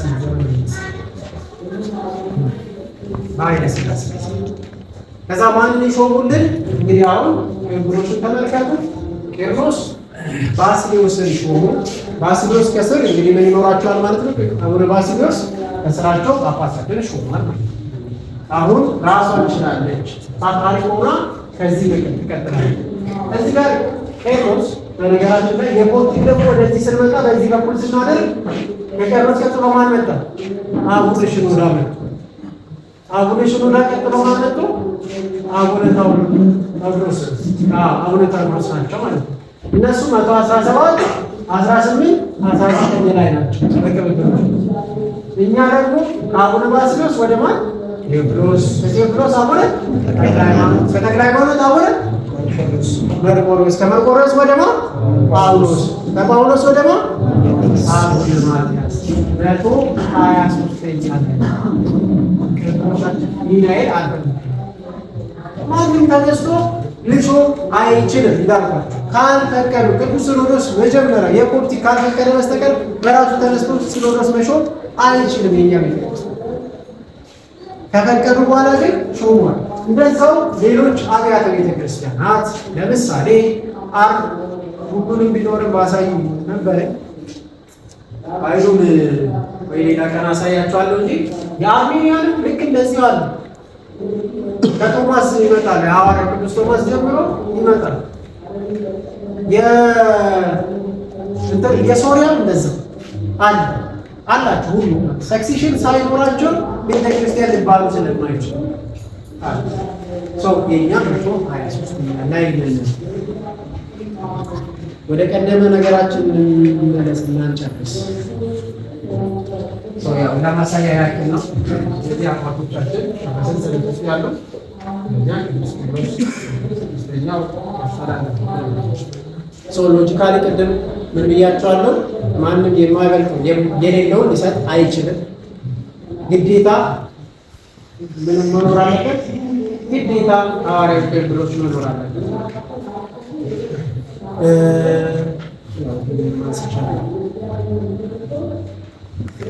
እቺ ቶሎ ልጨርስና ልጨርስ። የፕሮቴስታንት ቤተክርስቲያን ያሉበት ምክንያት ፕሮቴስታንቶች ለእኛ ምን አይነት ነው? ቤተክርስቲያን የሚመስሉ በጣም መርከብ ተሰርቷል አይደል? መርከብ የሚመስል ብዙዎቹን እዛ ውስጥ የሚቀጥሉ ግን እውነተኛ መርከብ ያልሆነ ነው እንጂ እውነተኛ አይደለም። ለምን ካላችሁ የሐዋርያት ሥራ ምዕራፍ 2 ቁጥር 40 አንብቡ። የሐዋርያት ሥራ ምዕራፍ 2 ቁጥር 40 ላይ ቅዱስ ጴጥሮስ ከሰበከላቸው በኋላ ስንት ነበሩ? መጀመሪያ ላይ ሐዋርያት 100 ስንት ማለት ሐዋርያት 12 አሉ። ከዛ 120 ቤተሰብ አይደል? 120 ብቻ ነበሩ። ወጡ፣ ሰበኩ። ጴጥሮስ በአንድ ቀን ስንት ሰው? 3000 ነፍሳት ወደ ተጨመረ ወደ ቤተ ክርስቲያን ተጨመሩ። ወደ ሌላ መርከብ አለ የለም። ያቺ አንድ የተዘጋጀችው መርከብ ወይ ቤተ ክርስቲያን አለች። ሐዋርያቶች ላይ መጨመር አለበት። አይ የራሴ ስልጣንና በራሴ ትምህርት ካል ትወጣለህ፣ ከቤተ ክርስቲያን ውጪ ትጠፋለህ። ልክ መርከቢቱ ውስጥ ውጪ ያሉት እንደጠፉ። ስለዚህ ከመርከቢቱ ውጪ መሆን የለበትም ማንም ሰው። ስለዚህ ፕሮቴስታንቶች ቤተ ክርስቲያን አይደሉም። ለምን? አንደኛ ሐዋርያዊ ምን የላቸው? ቅብብሎሽ የላቸው። ሁለተኛ መጽሐፍ ቅዱስ ብቻ ይላሉ አይደል? ስለዚህ ሆሊ ትራዲሽንን አይቀበልም፣ ወይም ደግሞ ቅዱስ ትውፊት የሆነውን አይቀበልም። ስለዚህ ወደ ስንት እውነት ሆኑ? በጣም ብዙ ሺህ እውነት አለ ማለት ነው። አንዱ ሌላ ይላል፣ ሌላኛው ሌላ ይላል። በጣም ብዙ አይነት ተበጣሷል። ስለዚህ በዚህ ምክንያት አንላቸው መጽሐፍ ቅዱስ ብቻ የሚለው ምንፍቅና ሄሬሲ በነገራችን ላይ ትልቅ ምንፍቅና ነው። ቀጣይ ላይ እነሱ ያነሳሉ በደንብ። ሶስተኛ ላይ የምትታየውን ቤተክርስቲያን አይቀበልም። ምን ይላል መሰላችሁ? የምትታይ ቤተክርስቲያን አለች፣ የማትታይ ቤተክርስቲያን አለች ይላል። እና ማንም ሰው ሲያምን እዛች ቤተክርስቲያን የማትታይ ቤተክርስቲያን ውስጥ ይጨመራል። ሐዋርያት አስተምሯል፣ እንደዛ አስተምሯል። ሐዋርያት ነው አስተምሯል። የተጨመሩት እነዛ 3000 ነፍሳት የምትታየው ቤተክርስቲያን ወይስ የማትታየው ቤተክርስቲያን?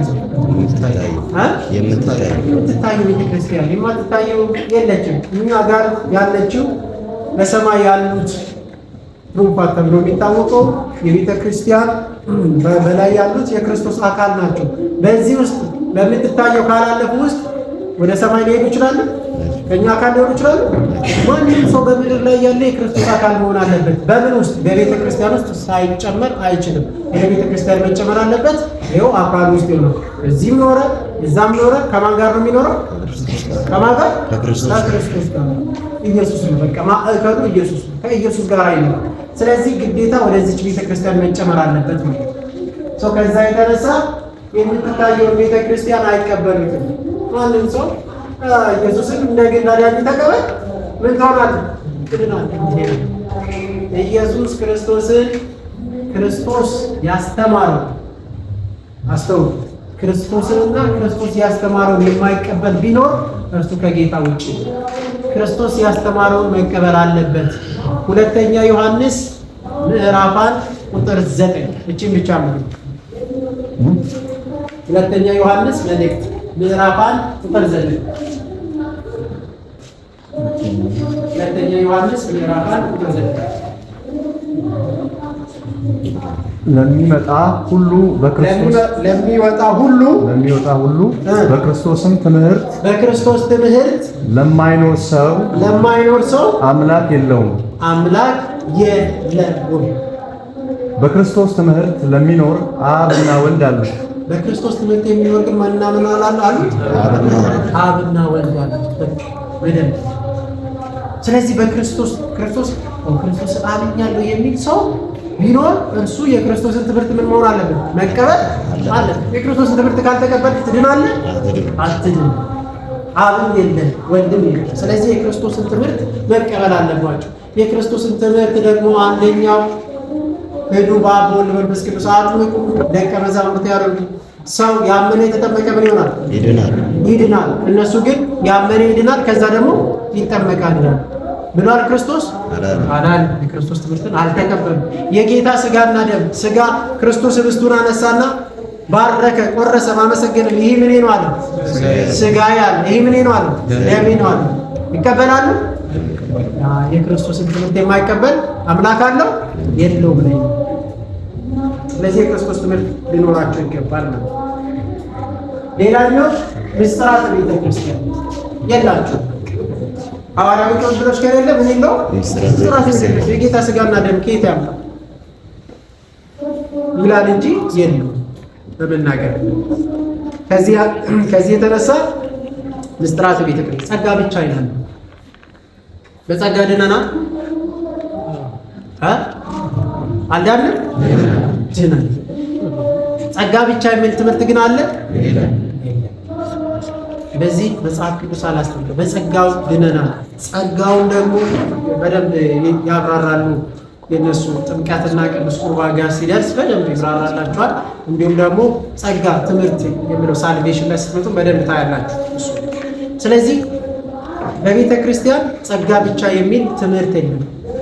ግን ደግሞ ጸጋውን የምንቀበልበት በቅዱስ ጥምቀት በቅዱስ ቁርባን እንቀበላለን። ጸጋው የመጀመሪያው ጸጋ ምንድነው? ልጅ መሆኑ አይደል? ልጅ ነና። የማን ልጅ? በክርስቶስ ለሚያምኑ ምን ተሰጣቸው? ልጆች የሆኑ ዘንድ ስልጣንን ሰጣቸው። ልጆች እንሆን ዘንድ ስልጣን ተሰጠን። ስለዚህ ስንጠመቅ እኛ ምን እንሆናለን? ልጅ ሆነናል። ጸጋው ይኸው አግኝተናል። ስለዚህ ምስጢራት የላቸውም ማለት ነው። ምስጢራት ስለሌላቸው ከዛ የተነሳ አንቀበላቸው። በእምነት ብቻ ይላሉ አይደል? በእምነት ብቻ ይላሉ። በእምነት ብቻ ይላል መጽሐፍ ቅዱስ። አንድ ጥቅስ አለ። እንዲያውም በእምነት ብቻ ተቃራኒ የያዕቆብ መልእክት ምዕራፍ 2 ቁጥር 14 ስታነቡት ሰው በእምነት ብቻ ሳይሆን በስራ እንዲጸድቅ ታያላችሁ ነው የሚል ነው። በእምነት ብቻ በቃ አምኛለሁ እንደፈለኩ ይሆናል ነው የለም። በእምነት ብቻም አይልም። በእምነት ነው የሚዳነው አይደል?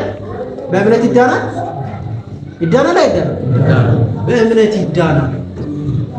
በእምነት ብቻ ግን አይደለም። ግዴታ አሁን እሱ ውስጥ አልገባ ብዬ ነው እንጂ በጣም የሚብራራ ብዙ ነገር አለ። አሁን እኛ በእውነት በእምነት እናምናለን፣ በጸጋ እናምናለን ማለት በጸጋ እንደሚዳን በእምነት እንደሚዳን እናምናለን። ጸጋውን እንቀበላለን፣ እንካፈላለን ብቻ ብለን ግን አናውቅም። እምነት ማለት ጸጋው በእምነት አድኗቸዋል የተባለው ጸጋውን እንቀበላለን፣ እምነትንም እንቀበላለን፣ እናስተምራለን። መጽሐፍ ቅዱስን ይሄንን ነው።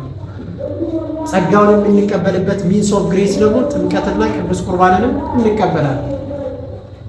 ይሄ ቀጣይ ላይ ነው። ይሄንን የላቸውም። ስለዚህ እኛ ምን እንላቸዋለን? ቤተ ክርስቲያን አይደሉም። ከዚህ የተነሳ ሌላ የእምነት መከፋፈል በጣም ብዙ ቤት ነው። አሁን እንዴት እንደማሳያችሁ ይችላል። የመጨረሻ ላይ ነው እና በጣም ብዙ ዲኖሚኔሽን በቀላሉ እስቲ አብረን ሰርች እናድርግ። አብረን ተመልከቱ።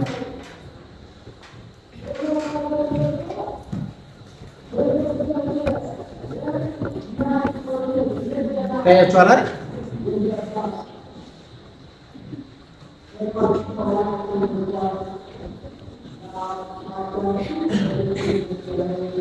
ስንት ዲኖሚኔሽኖች አሉ በፕሮቴስታንት ውስጥ እየጠየቁት?